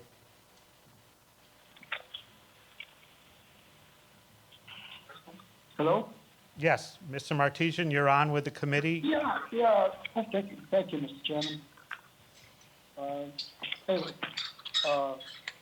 Chairman, members of the Senate Health and Human Services Committee, my name is Terrence Martesian, and I'm here today on behalf of America's Health Insurance Plans, commonly known as AHIP, to address AHIP's alignment with the legislation objectives to increase access to high-quality, affordable health care for all Rhode Islanders by expanding telehealth services.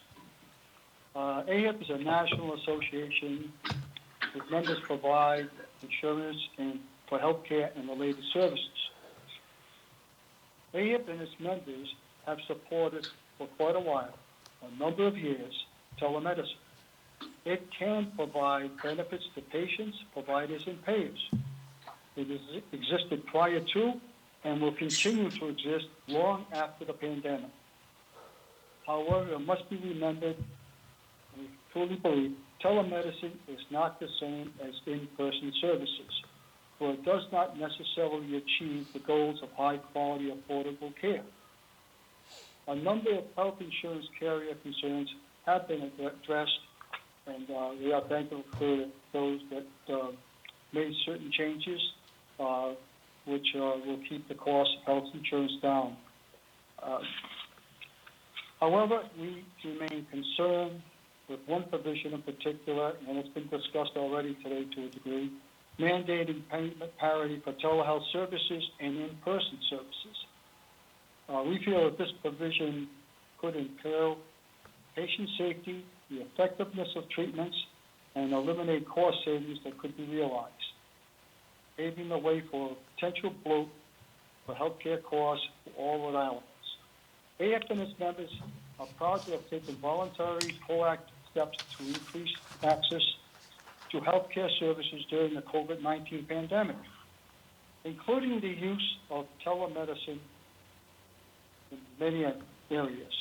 During this prolonged emergency, we recognize the need to increase access to more types of services via telehealth to ensure Rhode Islanders continue to have their medical needs addressed in a timely manner, while not needlessly exposing themselves or others to the virus.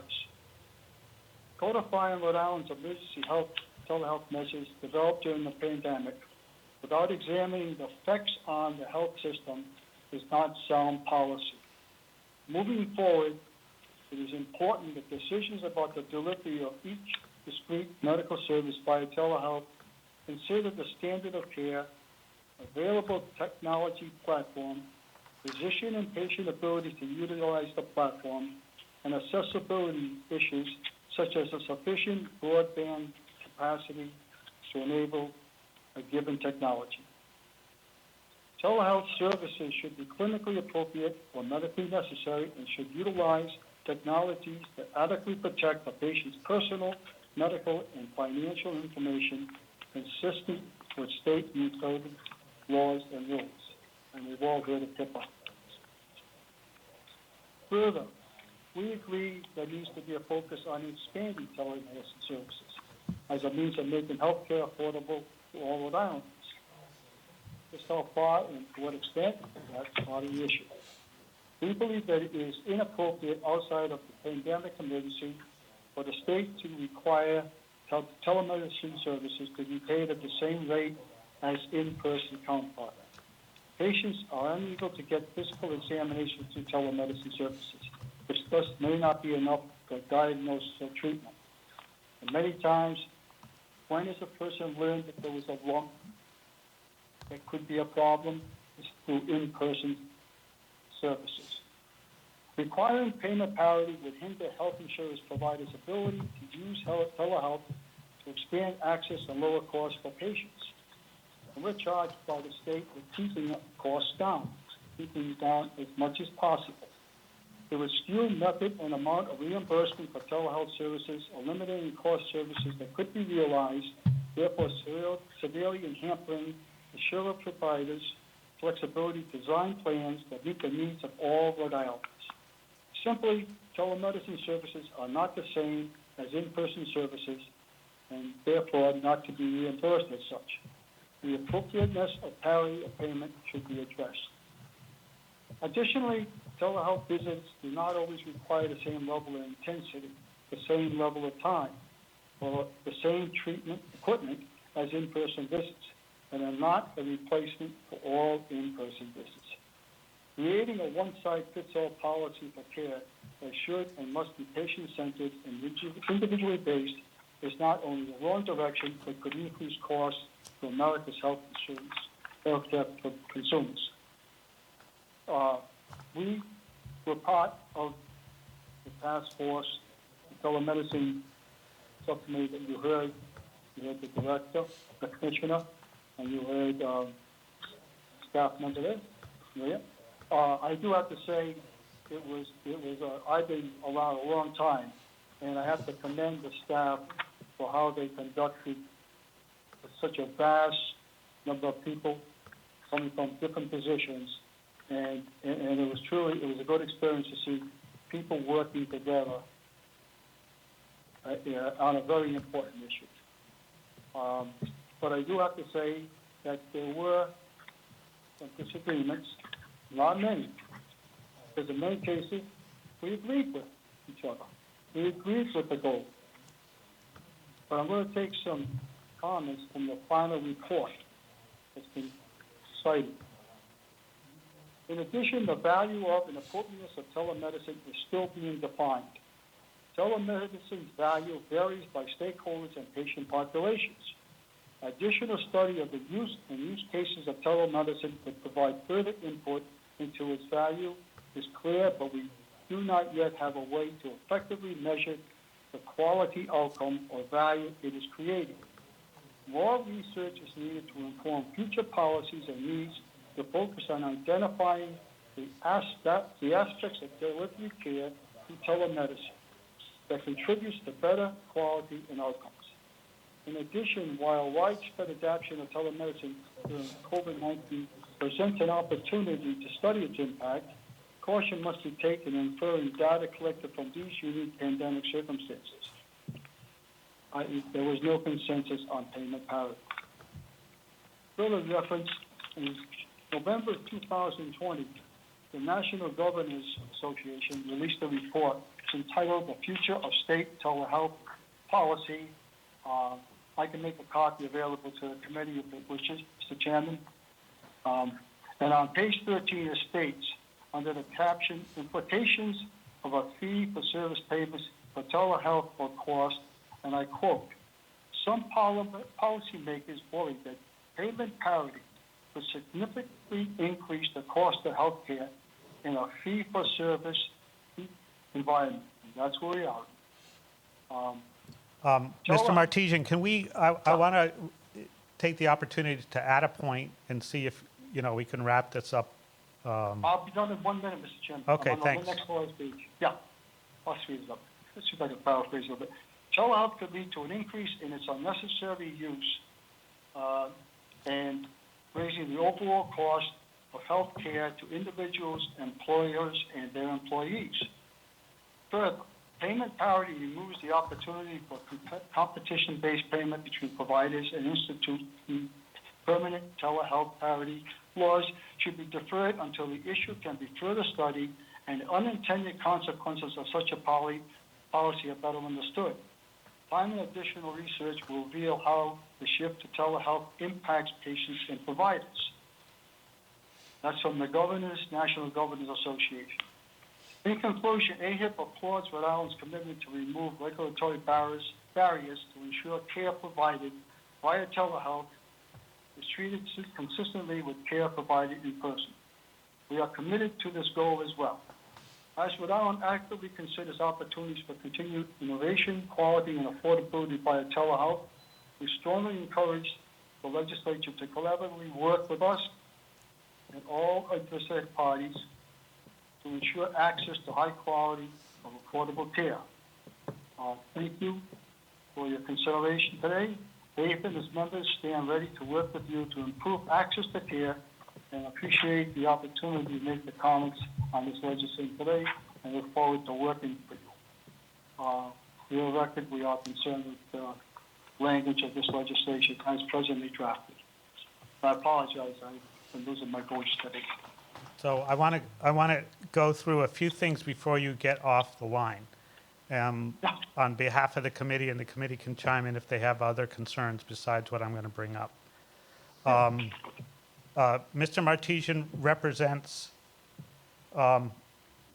America's health insurance plans, which are plans that, other than the ones offered on the exchange currently in Rhode Island. Is that correct, Terry? A number of the insurers in Rhode Island belong to AHIP, not all, though. Yeah, okay. So what I want to make a comment is kind of clarify what you were discussing, because this goes back to where the beginning of discussion on 4A is where there is parity and where there is not. I want to clarify that you discussed it as if there is parity throughout the bill. And the parity exists in the bill in primary care and behavioral health.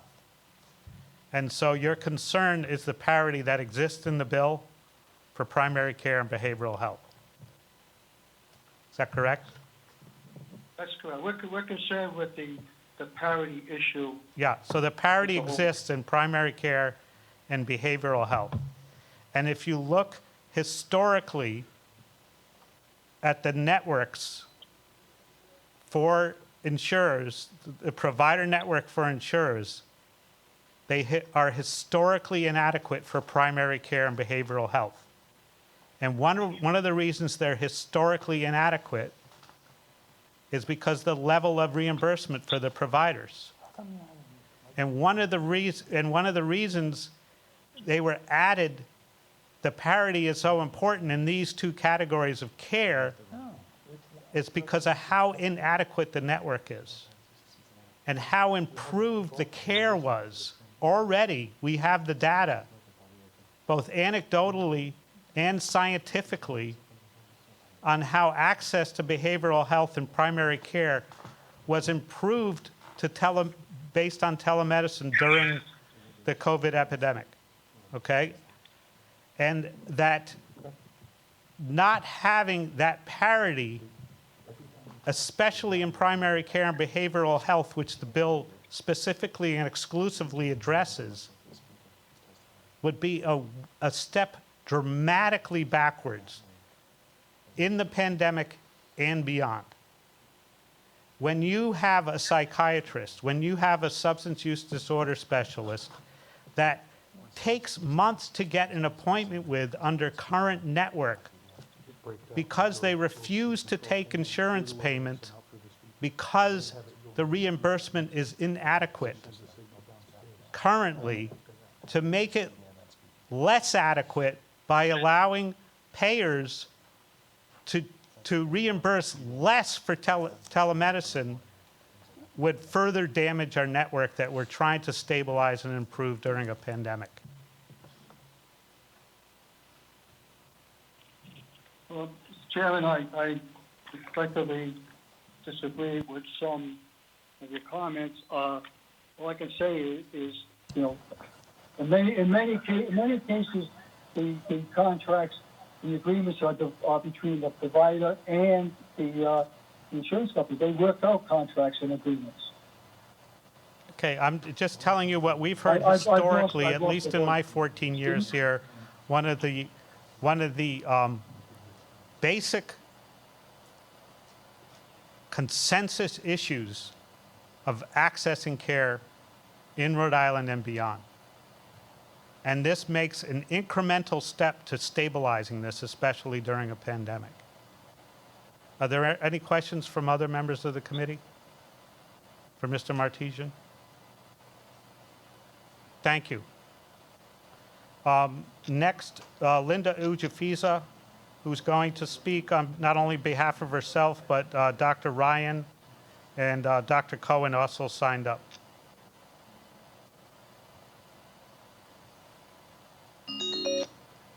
Linda? Hello? Hi. Yes. Go right ahead. Okay. Hello? Can Go you right hear me? ahead. Yep. Okay, thank you. Thank you, Chairman Miller. My name is Linda Ujifuza. I'm co-chair of the Rhode Island Healthcare Access and Affordability Partnership. Speaking to you only by phone is a bit odd, but I imagine that you are picturing me as being perfectly dressed and looking very credible, so thank you very much. I'm going to be speaking on behalf of my colleagues as well. They were not able to be here, but I will start with Dr. Ryan. He is chair of the Rhode Island Chapter of Physicians for a National Health Program, and he submitted comments originally, I believe, to you all about the Senate Bill 4, and just some of the comments he made are relevant to the sub A we're discussing tonight. And they would start with the fact that thank you so much for passing S2525A just about 7 months ago. I know, Senator Miller, you were the lead legislator on that. It passed through this committee and was passed on the Senate floor. And there was a press release that came out that trumpeted that the Senate has approved legislation to permanently require health insurers comprehensively cover telemedicine visits. And it proceeded to list bulleted things that the 2525A did.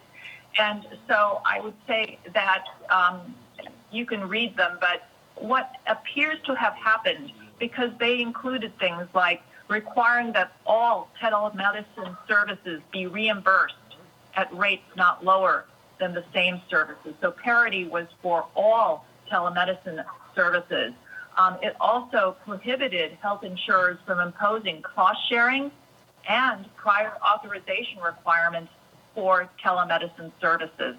And I want to point out that as we look at the Senate bill that is now before us, just 7 months later, it seems to have walked back a lot of the really strong provisions that were in 2525A.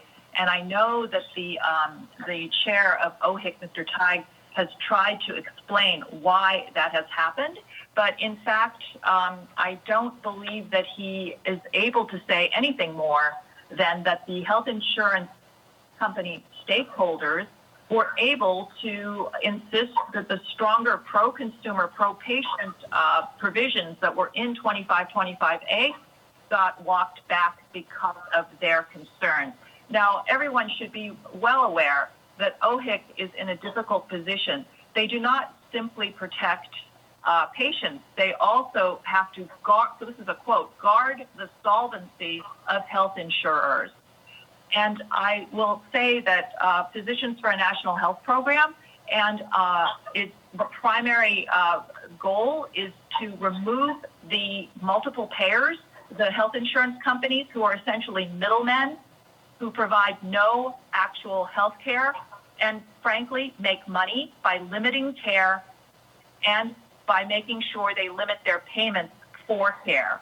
And so to the extent that these middlemen, these health insurance companies, are being protected by OHIC, as well as having an influence over the process of determining what this legislation about telemedicine says by making it weaker than it was 7 months ago, is quite concerning, especially in light of the fact that health insurance companies have enjoyed record profits before and unfortunately during the COVID-19 pandemic.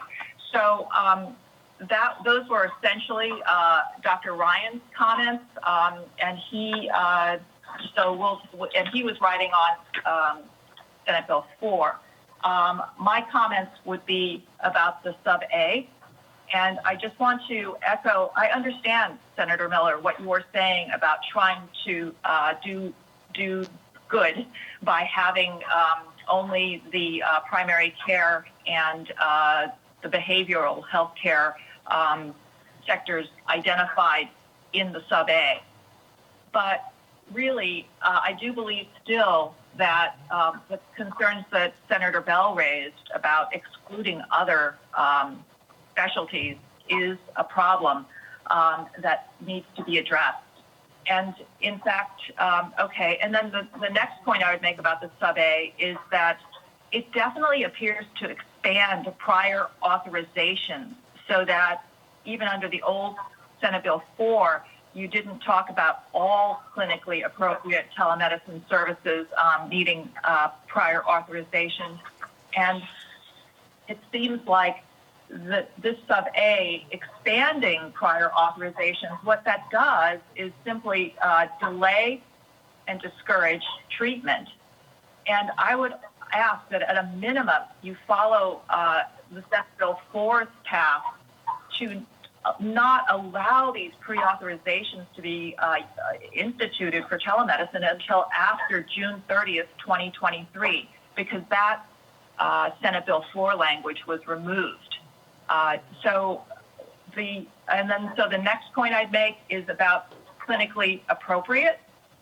That language, as Senator Bell pointed out, was quite contentious if you read the report that OHIC produced.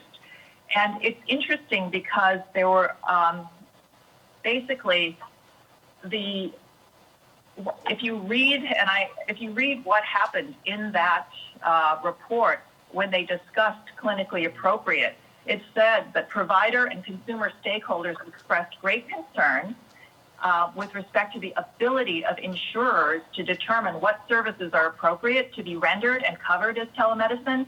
They also cited specific problems. And here's a really important point. They requested a working group of stakeholders to determine the meaning of the term in transparent fashion. But those concerns were ignored in the sub-A. Rather, what you're seeing is that the insurers were able to get OHIC to sprinkle Sub A with the clinically, with the clinically appropriate language as they ignored the concerns of the providers and the health consumers. So that's very, very concerning.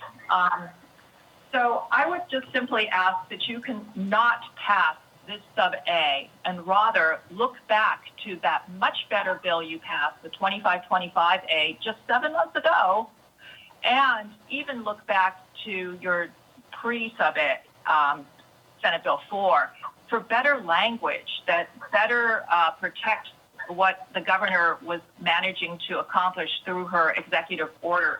And then lastly, I am reading Dr. Cowan's comments. He is not able to be here. He did not submit these in writing in time, but imagine me speaking with a British accent. It's not too long, so here we go. The OHIT telemedicine, I'm sorry, I didn't say that Dr. Cowan is a retired physician who was a hospital administrator and as well as a health insurance company executive at Aetna and has incredible insight into how the health insurance companies work. Okay, so what Dr. Cowan writes is, the OHIT Telemedicine Advisory Group final report expresses concerns of insurers and business that parity may cause unintended consequences where patients are driven to telemedicine even when an in-person visit is more appropriate, and that the impact of the parity is unknown because the absence of evidence on clinical appropriateness and outcomes. It is unclear why patients would be, quote, driven to telemedicine, close quote, in a scenario where pre-authorization, cost sharing, and reimbursement are all governed by parity. Who would do the driving, and for what motive is there if there is parity in reimbursement and no difference in cost to patients? The idea of patients being driven to telemedicine may be something of a straw man to hide the fact that the real issue here is payer fear of increased utilization caused by telemedicine, in which case the concern about clinical appropriateness and outcomes is replaced by a concern about payers' cost of care. Given the fact that there is a problem of not knowing the impact of telehealth on utilization and clinical outcomes, it's important at this time to learn the answers to these questions. In the future telehealth world, knowing these answers will be helpful, even essential to developing worthwhile value-based care methods of reimbursement. The best way to answer these questions in Rhode Island is to supplement the parity in pre-authorization and parity in cost-sharing language in the current bill with additional language requiring parity in reimbursement for clinically appropriate and medically necessary services provided by all providers. So, Parity, Linda? Yes. I'm going to move you along a little bit, but that very specific discussion happened in the work group, and a lot of it was dismissed based on the evidence we have from utilization through the pandemic, is that most of what he was concerned about has not happened. And a lot of the interest we have in approaching other efforts within healthcare as it is under a multiple payer system, which is what we have now, should be addressed by legislation. But it cannot all be addressed and fixed in telehealth legislation. And the legislation 2525 that we passed last year was amended legislation that was attempting to reform pre-authorization and who could pre-authorize and who was qualified to pre-authorize and authorize care. And the reason we amended that bill was because we had entered a pandemic between the time it was voted on the floor and first heard in committee, and it was the bill that we had already heard that had an Office of Health Insurance Commissioner component to it. So it was the bill that we had that was appropriate. So I wish we could have done the pre-authorization concerns that he had, but I believe very strongly that we cannot tackle everything that he brings up as a concern in a telemedicine bill. And I also believe that the bill is very clearly designed to have the same pre-authorization process, however flawed it may be currently, to apply to telemedicine exactly the same way it's applied elsewhere. And so his concerns are legitimate to the wider scope of how we have to conduct ourselves in an environment of multiple payers and providers of very different scales, to you know, single providers to those who are affiliated with Lifespan or Care New England. So we have the same process for both groups. It does not work well, but I strongly believe it's not something we can fix in a telemedicine bill. Well, I do feel that you had the opportunity and you took the opportunity to fix a little piece of the problems of having so much prior authorization and so I'm not sure exactly why you don't want to hang on to that little piece that you had fixed. Well, we have a large piece of it in the legislation in front of it because it does not allow for a pre-authorization methodology to be different for telemedicine than it is for the rest of the realm. Understood. I'm just saying that they had waived pre-authorization in large measure under the governor's executive order. At least that's my understanding. So, okay, thank you very much. I'm sorry, but you did get a three-fer. Those were three people talking, and you moved through them. Thank you. I think, does anybody have a question for Linda before we let her go? Is that a yes or a no? A maybe? Senator Bell? I have a brief question, because I actually think we touched on. We still have about eight people who want to call in, 6 people that want to call in, and we have new committee members, and I want them to come back to the next hearing. So they are new, and I don't want them to rue the day that they were appointed to the Health Committee. I understand that. I do think, we are discussing something very important here, and it's a priority. It's a priority for many in the state of Rhode Island, but I just think we can address it succinctly and still be comprehensive. Yes, so I'm going to try it. And because Councilman Ujifuza brought up something that I had not noticed that was changed in the sub-A, which is that there were 2 changes made to the prior authorization section.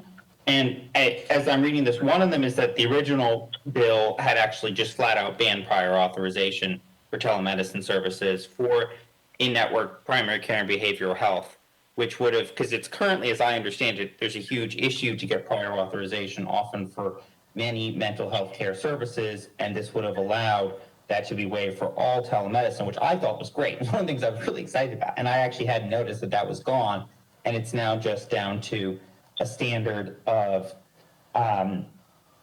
just for, it's just that it can't be more stringent than in person. But also, it seemed like there's some disagreement over whether, in fact, providers could say that it's not clinically appropriate to use for telemedicine. So we are going to require prior authorization because we don't think that this service is clinically appropriate for telemedicine, and insurers can decide what clinically appropriate means. So even for mental health and behavioral health and primary care, they could decide that. Is that what you're saying, Councilman Ujifuza?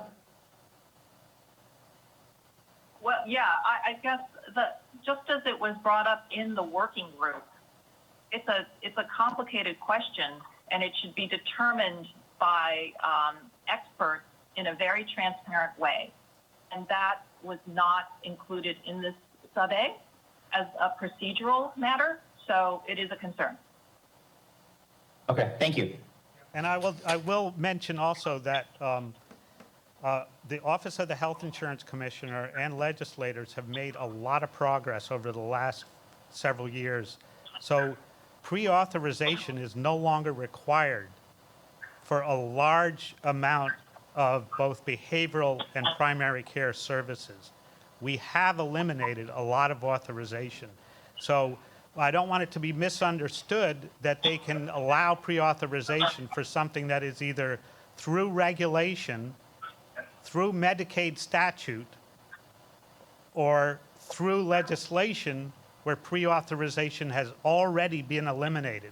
So it shouldn't be misunderstood that everything we're discussing, especially in primary care and behavioral health, and on the specialized medicine side, that pre-authorization for a large amount of those services has already been eliminated over the years.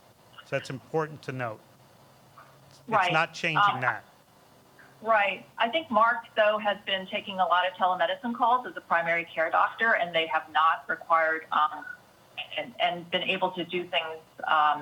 It's still fighting the good fight of people requiring prior authorization. So Right, just but saying. it's still a better scenario than it was even a few years ago for many services. Any other questions for Linda? Thank you. Thank you very much. Yeah, the next person we'll try to connect is John Tassone, representing the Substance Use and Mental Health Leadership Council.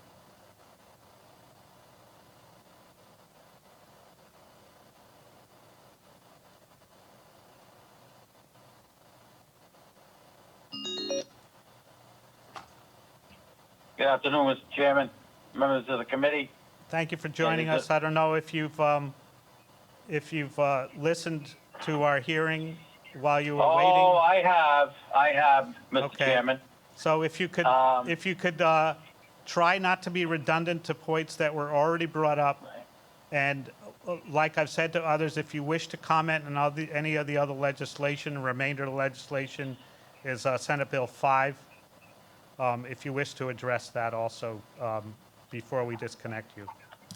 No, thank you for not disconnecting me before I testify, but I appreciate that. I'm going to just testify on number 4 in the sub A.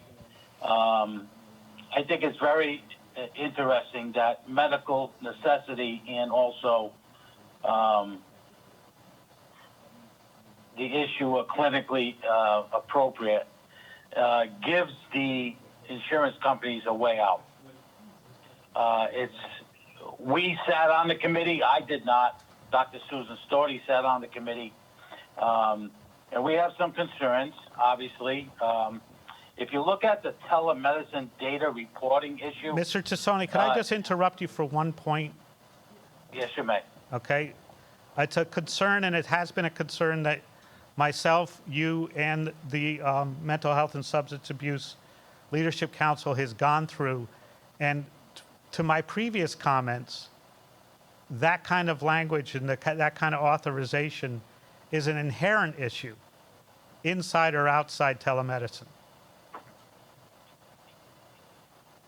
Would you agree with that? Yes. Yeah, okay. It gets to my point in what we can fix in telemedicine and what we can't. Right. Okay. In the telemedicine data reporting, we'd like to have a line inserted in there that say report by service line of claims submitted for the data. Because obviously right now there could be any way, any form that data can be submitted, but this will be true data that'll be submitted if in fact they can put it through the service line of claims. That would be greatly appreciated. We support telemedicine as a whole, but we are not supporting the sub A. There needs to be work. The Substance Use Mental Health Leadership Council that I work for represents 28 agencies throughout the state of Rhode Island, and I've gotten a number of phone calls, even as we speak, and text messages pertaining to this sub A. So we will help. We will sit down and work with whoever to try to make this the best piece of legislation that we can move forward. I think the executive order that the governor does every 30 days is very helpful. A lot of people are getting more access to care, but I have to be honest with everybody. I think this gives the insurers a little bit too much latitude on what to pay for and what not to pay for. You know, and I said years ago, some of you know, that I sat in those seats where you guys are for 12 years. And I sat on the Healthcare Oversight Committee. And I've always said this, you pay for a benefit, but the MCOs don't want you to use the benefit. This is a benefit that will save money, will keep people out of the emergency rooms, will keep people from spending long hours in waiting in the emergency rooms, and keep people out of the hospital. So we shouldn't stranglehold the providers on the backs of the MCOs. Thank you, Mr. Chairman. Any questions? Thank you. Let's try to get a hold of, Katie? Okay, great. Katie Orona from Rhode Island Kids Count.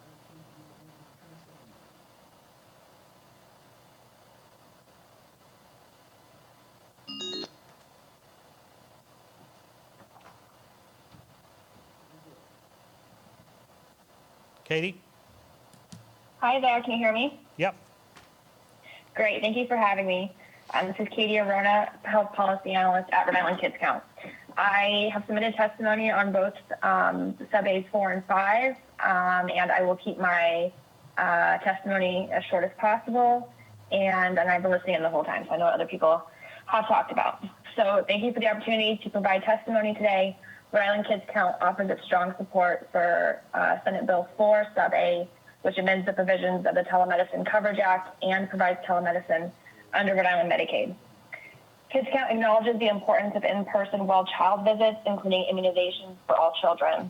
However, given the COVID-19 pandemic, telemedicine has emerged as a key tool to increase access to healthcare services, especially behavioral healthcare services among our children. As such, we strongly support the bill in its entirety, with the exception of the issues of copays, which I will get to in a minute. Federal and state officials largely agree that it is highly unlikely that the vaccine will be widely available in coming months, and as such, it is imperative that health insurers in the state continue to take and maintain timely measures to ensure access and continuity of healthcare services, including the expansion of telemedicine services. Low-cost telephone and other internet-based audio-only and live video technologies are widely available and accessible to healthcare providers and patients, and as such can enable the provision of healthcare services such as behavioral healthcare in a manner that will limit the transmission of COVID-19 while providing medically appropriate healthcare services. In short, increasing access to telemedicine during the pandemic and beyond can serve as a vehicle to increase access to vital healthcare services for children and families, but especially for children and caregivers who are in vulnerable populations where the option of telemedicine is important. In my written testimony, I've highlighted some of those populations that we have data on in our fact book, which you can refer to during your own time. And as it relates to our recommendation regarding copays, we have a recommendation. So currently it says that telemedicine cost sharing needs to be consistent with the level of cost sharing for similar in-person care under commercial plans. During the COVID-19 pandemic, the current executive order is silent on cost sharing, and most insurers have voluntarily waived it during most of 2020. So we recommend that cost sharing be waived through at least the end of the fiscal year, which would be June of this year. And then the second bill that I am testifying on is on Senate Bill 5, sub-A, and I won't actually provide much detail on that. That seems to be pretty good consensus among everybody, but this is really important, and I will end my testimony there. Thank you. Any questions for Katie? Thank you very much for calling in.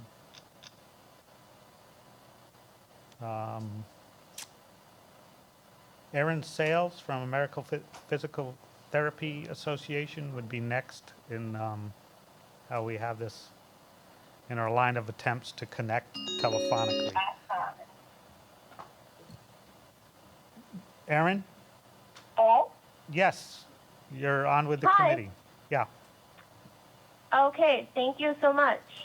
Hello, everyone. My name is Erin Sales, and I am a physical therapist and a member of the American Physical Therapy Association of Rhode Island. Thank you for allowing me to speak with this committee tonight on something that I feel is so important. I was calling to speak in favor of Senate Bill 4, but after reading Sub A, I do have some concerns. As a physical therapist, my services are currently considered a specialty service, and as this legislation is currently written, PT and other rehabilitation services would not have payment parity. I hope to speak to the benefit that telemedicine physical therapy has had over the last year and show that we are worthy and necessitate that payment parity. I want to talk about two patients that I've had the pleasure of getting to work with through telemedicine, and I have changed their names to keep their privacy. The first that I would like to share is an older woman that I will call Linda. Linda is 66 years old and has been dealing with arthritis for years.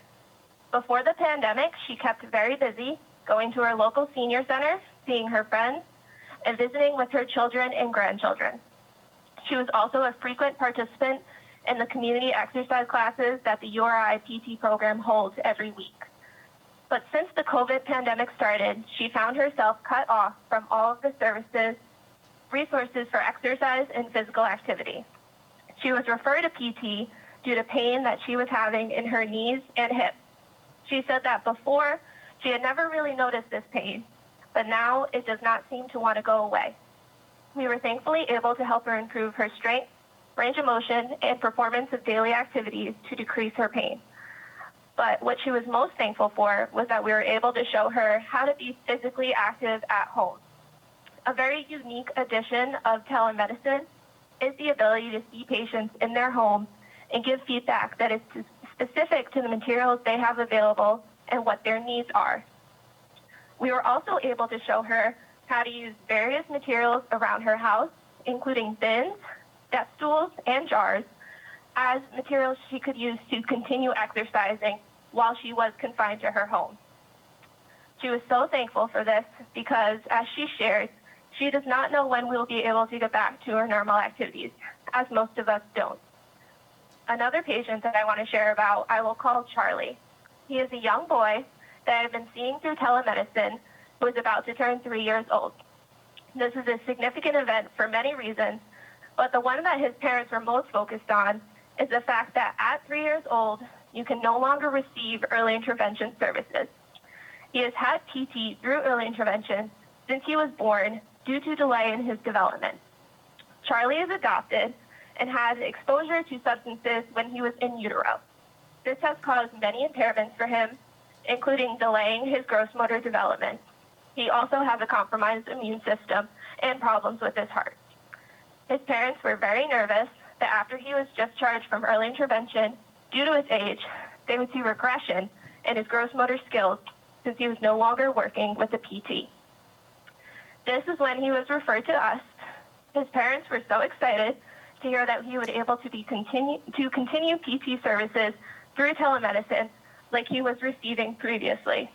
Charlie is now doing great and continues to make progress with his gross motor development. I hope that these two stories that I shared highlight the benefit that so many people are getting through telemedicine, especially in regards to physical therapy. As we all try to navigate what it means to be living and working in a global pandemic, we should remember that there are those that have to remain in their home due to high-risk factors. But the need for telemedicine will not go away when COVID does. There will always be people, young and old, that will struggle to access the care they need because they are unable to leave their homes. Whether that is due to a compromised immune system, limited access to transportation, or countless other reasons, telemedicine will always be the answer to increasing their access to care. Telemedicine enables healthcare workers to be able to access their patients wherever they are and deliver the care that they need. I would strongly support this legislation with its inclusion of physical therapy and other rehabilitation services so that we may eliminate even more barriers that many people have to accessing healthcare. Thank you. Any questions? Thank you very much. It's important testimony. Next, Matthew Malik, Thunder Miss Health Center.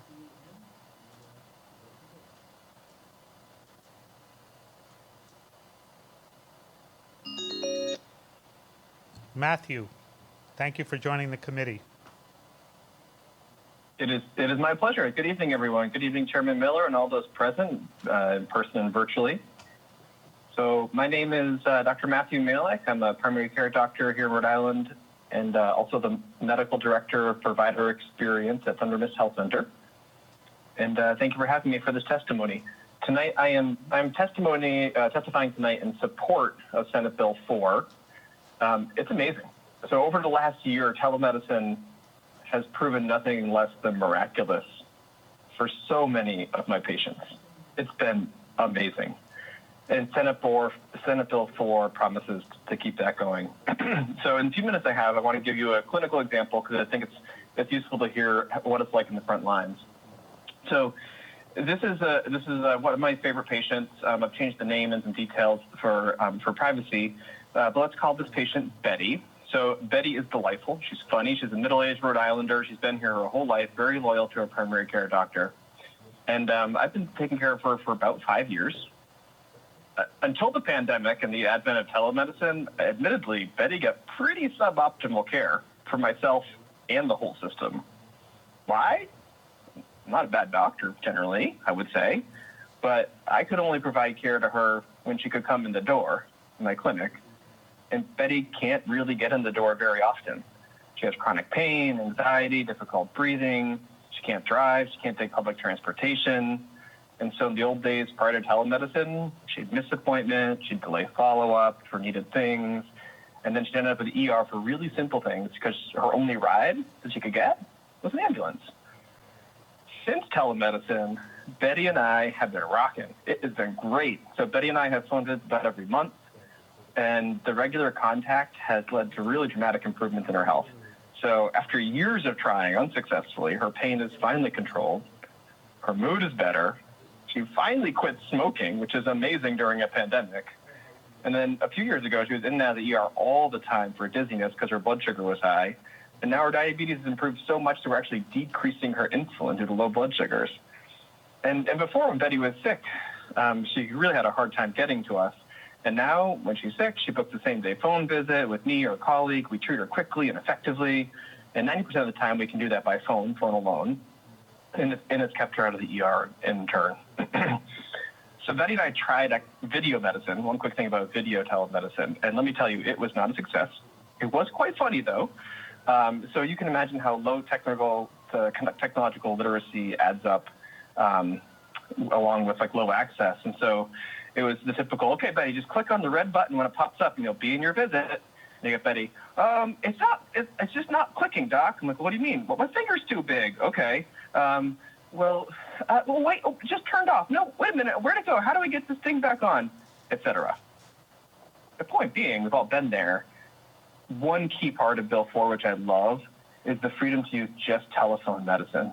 The phone works great, and video requirements would just crush the whole thing for so many of our patients. So thank you for including that. This bill, if it's passed, would allow me to continue to care for Betty by phone. And without prohibitive copays or PA requirements, it will provide really good ongoing care for her. Now, I don't have Betty here, and I haven't asked her, but if I did, I guarantee she would support this bill. Again, this is Dr. Malek from Thunder Mist Health Center. I thank you all for your leadership, and I thank you very much for your time tonight. I appreciate your testimony, and I have one question for you before I ask the committee. Yes, gladly. I see Andrea Rollin is on here, who's a board member. Is she still planning to want to call in, or have you spoken for the two of you? I believe she's going to call separately. I've not coordinated with her. Okay. Thank you. You're welcome. Questions from the committee? Thank you very much for calling in. Michelle Colley is the next person we have listed here. Michelle is the president of the Rhode Island Chapter of the American Physical Therapy Association and CEO of Performance Physical Therapy. Michelle?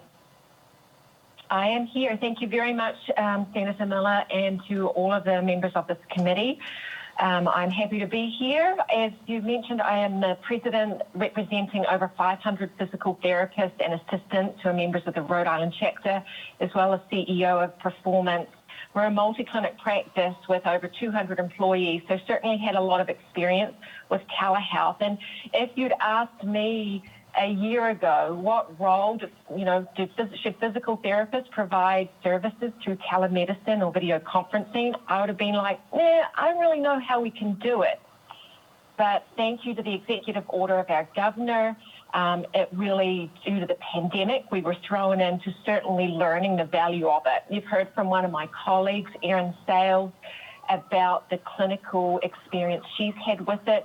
We have a practice that went from closing due to the concerns with spread of the virus and seeing 100% of our visits for a period of time via telehealth until we reopened. So certainly had much experience. I've also been on a national task force for our association.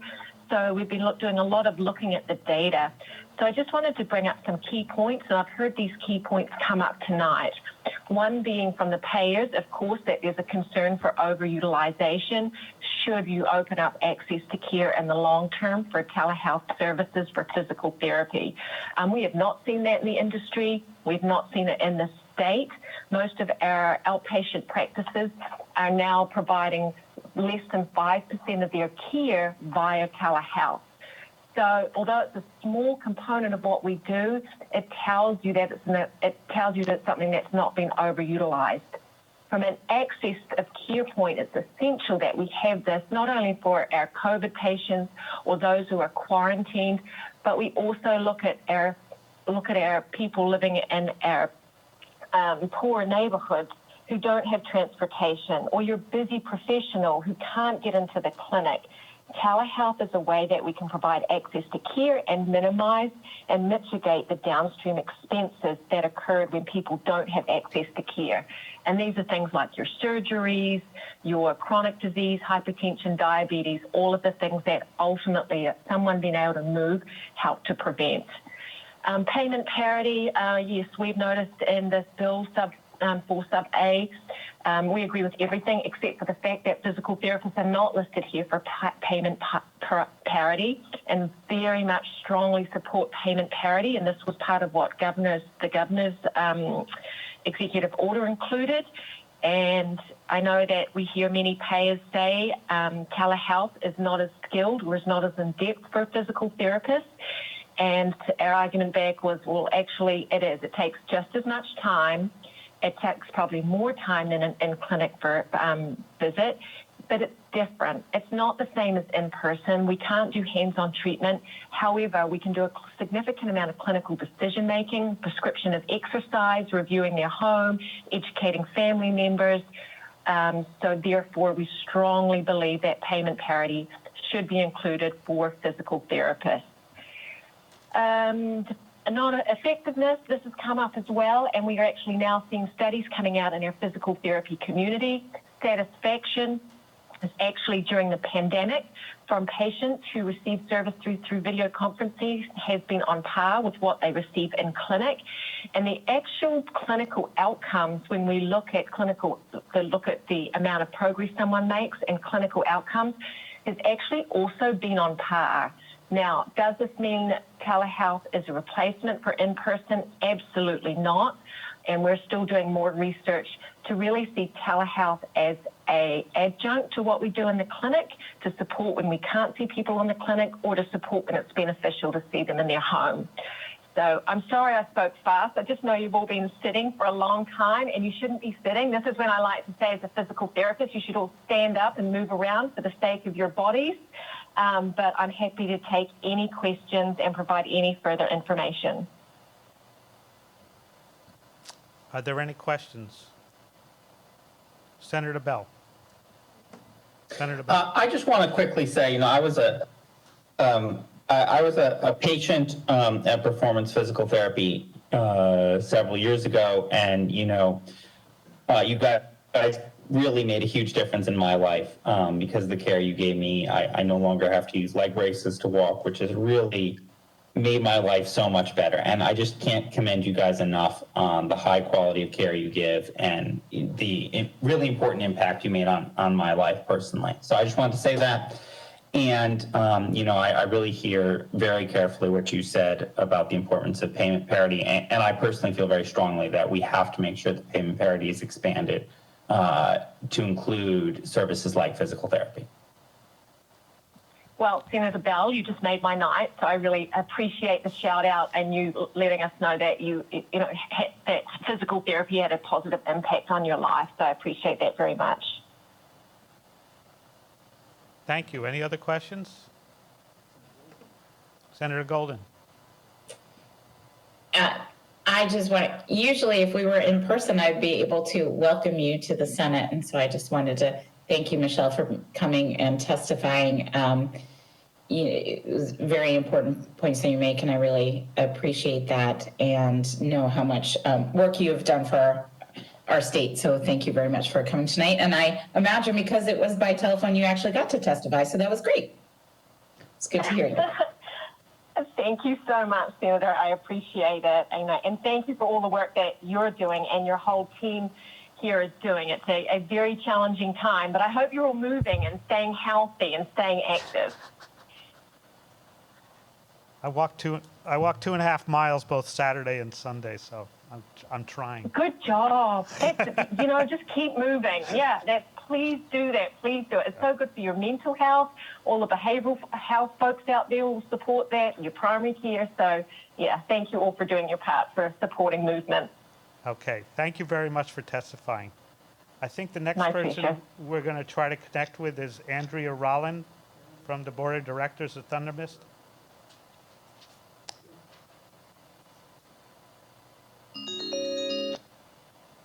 Andrea, you're connected with the committee, and I just want you to know, if you've been following along, that Matthew Malik from Thunder Mist spoke a couple of calls ago also. Okay, great. Thank you. My name is Andrea. As you just mentioned, I'm a patient and board member of Thunder Mist Health Center, and I'm testifying in support of the Senate bill on telemedicine. Unexpectedly, over the past few months, I've had to utilize telemedicine multiple times with Thunder Mist Health Center providers and at least half a dozen televisits with other healthcare providers. Due to COVID-19, I did not feel safe for myself or my family in visiting the health center. Based on these concerns, if not for the option of a televisit, I would not have pursued care or continued care for my conditions. I found the telemedicine process to be extremely efficient. My providers were able to provide me with proper care and well-being in a safe and efficient manner. The ability to receive quality care in a safe manner without barriers is something I hope all Rhode Islanders can experience. My personal life experiences have revealed to me that many in our community have barriers to accessing healthcare in person. These barriers include transportation, work schedules, childcare, and now COVID-19. I feel this service is an essential resource and tool. As a board member of Thunder Mist, it is my hope that all Rhode Islanders will have the option to access healthcare via telemedicine. This new budget article would accomplish that and make our entire state healthier. Thank you. Thank you. Are there any questions? Thank you No very questions much on for my end. calling in and testifying. Absolutely. Have a great night. Yep. I believe the last person is somebody who we're trying to squeeze in who might be on the line, Jackie Goldman. And I don't have your the context of your testimony, whether you're for or against or representing an entity. I just have your name.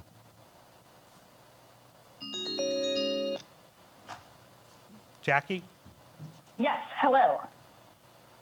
So I don't know if you heard me before you Yes. got on, but Not immediately before. The last thing I heard was the last person testifying, but I will keep it brief, and I've been following along.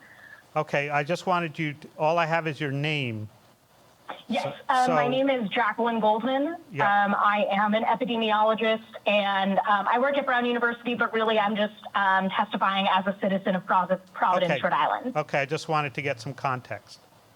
Yes.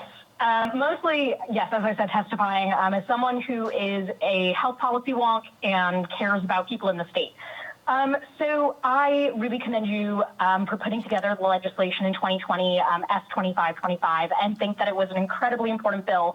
And thank you all for all of your work ensuring access to telemedicine. But I do have concerns about this new bill, and I'm just going to say them in brief because we've heard a lot of testimony.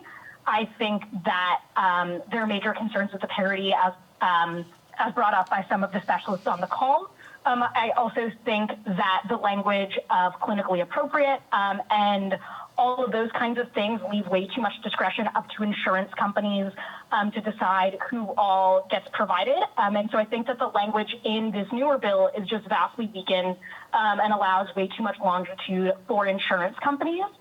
And so mostly, I just think that if our ultimate goal is to give access to telemedicine to as many Rhode Islanders as possible, especially in this moment where it is considerably safer to, be at home and not clog up doctors' offices and things of that sort, that we should keep the text that was provided in 2020 S2525, just because that really does, I think, represent patients much better.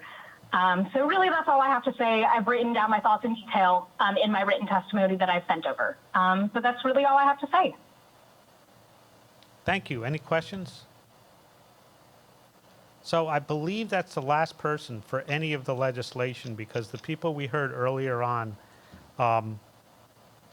commented on other legislation, and they might have signed up for Senate Bill 3. They commented for 4 and 5. So I think, if I'm not mistaken, that's everybody we have. I think I indicated most of the letters on both bills. I didn't go through the letters on S5, but there's a lot of redundancy to S4. There were not, if I remember correctly, there was no opposition on S5 that was written in, and there was no opposition on S5 that we heard on the phone. So I'm going to propose something on S4. And this is very specific to pandemic, and it's challenging. And I'm going to propose it based on what I see for a Senate schedule and what I see for further governor input on this legislation, and why I'm proposing this, where we might not do it under normal circumstances, where we would be meeting as a committee twice a week, and the Senate would be meeting 3 times a week. Indefinitely, the Senate is going to be meeting once a week. This legislation is not yet been brought forward on the House side. It is not yet, we do not yet have the letter of support. We know it's a letter of support from the governor's office, and whether they will or will not recommend any changes to this bill. And seeing as the bill, if you look at the bill physically before I finish getting to what I'm proposing, is the bill is 6 pages long. It sounds a lot longer based on how much we've discussed it, but it's 6 pages long. The first page and part of the second page is definitions, okay? Part of the second page and part of the third page is commercial insurance. Part of the fourth page and most of the fifth page is Medicaid, and it's redundant for the most part to the commercial insurance. It just makes sure that what we're approaching applies to both commercial insurance and Medicaid. And then the sixth page, for those of you familiar with legislation, has about 3 lines on it, and it's the legislative explanation. It's 3 lines. This act would amend provisions of telemedicine coverage and provide coverage for telemedicine under Rhode Island Medicaid. So I am confident, based on what I'm going to propose, that it's feasible to do what I'm proposing.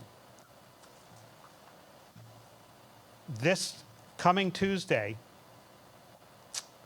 is already closed for introductions.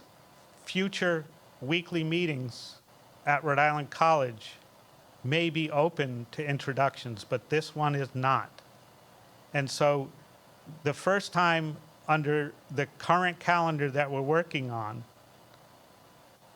with the context that these bills are the most urgent because they have a COVID component, as well as the bills we will hear next Thursday, which will address substance use disorder, challenges with overdose, nursing homes, and several other issues that have been recognized as urgent because they have a COVID component.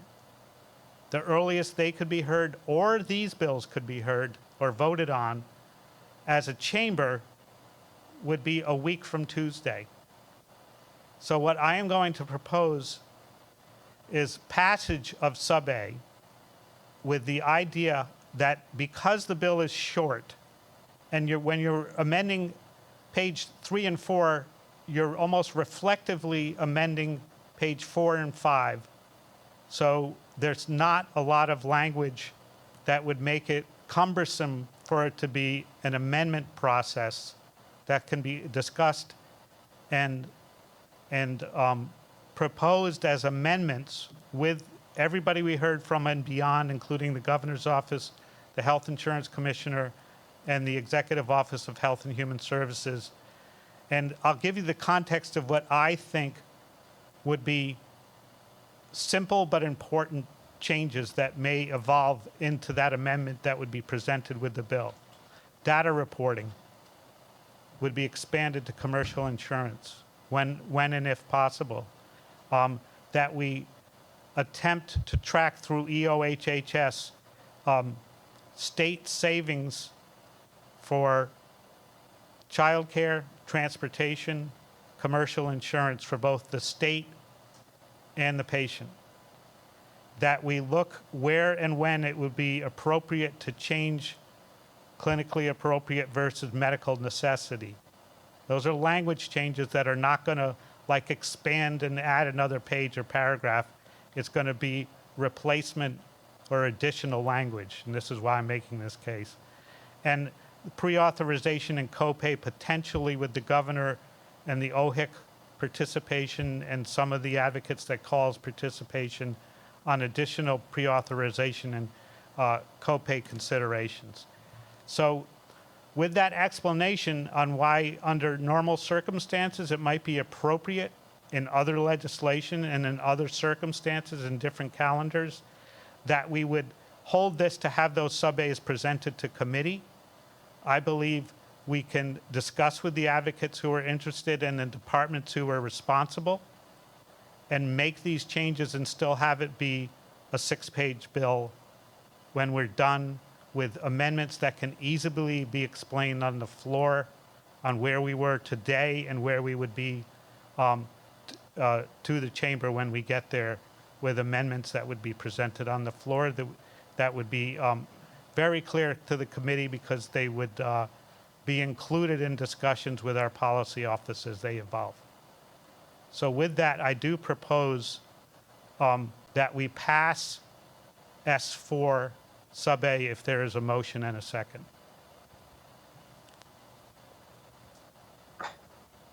Mr. Chairman, I move passage of Senate Bill 4 sub A. Is there a second? I'll second it. All those in favor, Mr. Oates, take a vote. Senator Can Bell. I briefly speak on this motion? Senator Bell? I just want to say, I want to thank the chairman for all the work he's done on this issue, for the excellent bill he presented, and for working to address many of these concerns. I think it's a good idea that we move forwards and address these. And I understand the need about rushing to make sure that we do get stuff passed. And I think it's fine if we have an ad hoc process to address floor amendments. I just want to make sure in the list of changes, one of the ones that wasn't included, which is one of the ones we heard a lot, especially was moved by the physical therapists, but the importance of parity. I really hope that we can add in parity to one of the changes so that we expand parity. I want to go to the vote, and I don't want to discuss it further, but I think we will address that, but that's a floodgate, parity for physical therapy versus other specialties. But we will address it. Senator Bell, the clerk is recording your vote. Senator Bell? Process towards addressing it. I'm fine with voting to move this out onto the floor. Senator Calkin? I'm sorry, Senator, can you record your vote again?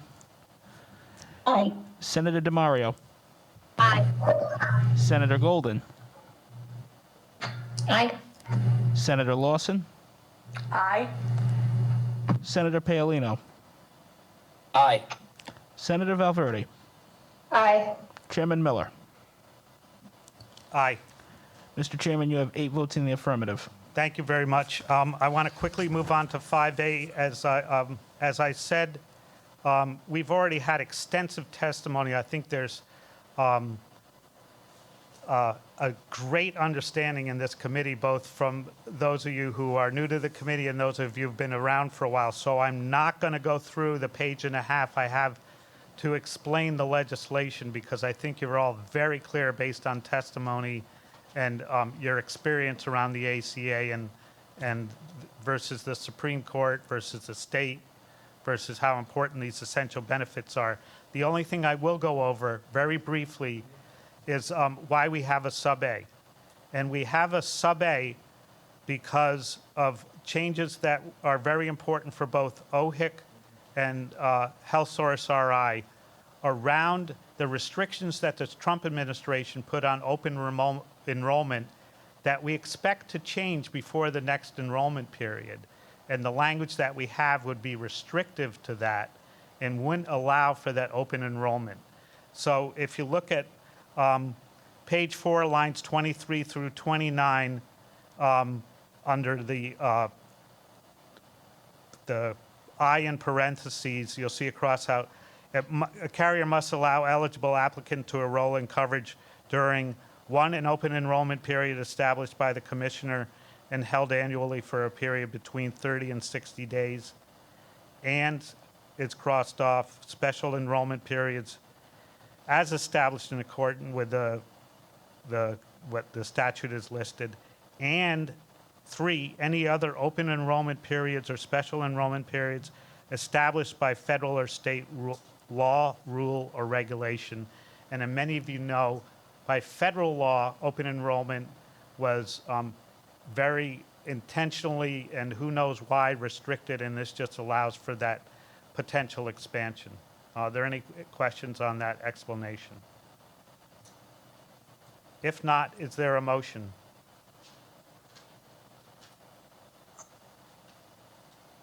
I move passage of Senate Bill 5 sub A. Second? Second. Mr. Oates? Senator Bell?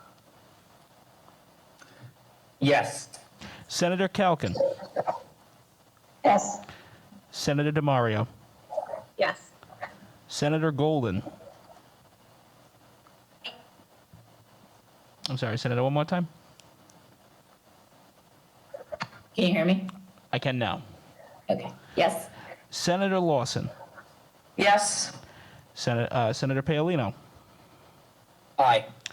Senator Valverde? Aye. Chairman Miller? Aye. Mr. Chairman, you have 8 votes in the affirmative. Thank you. So all these bills will move to the floor, and we will have a specific consideration of potential amendments for sub-A in the meantime. I want to thank everybody before we adjourn. As you know, we were kind of the trial by fire of the first committee to meet under these circumstances in the Senate, and I think we did. I would give us like a 91 on both technically and technical and conduct. I think the calls were at least much better than I imagined they might. So I want to thank all the staff who's sitting behind the screen. It wouldn't have happened without them, and I want to especially also thank the policy staff that worked to get us where we could be today. A lot of it had to happen in the last 20, not only 24, but 12 hours to have this kind of important legislation so early in the session. So with that, shout out to everybody behind the scenes and the committee, and I hope the new senators show up next week, and they weren't scared off by the length of what can happen in Health and Human Services, but I think it has its rewards as well as the patients that need to come with it. So thank you very much. A motion to adjourn. All those in favor? Aye. Aye. Thank you very much.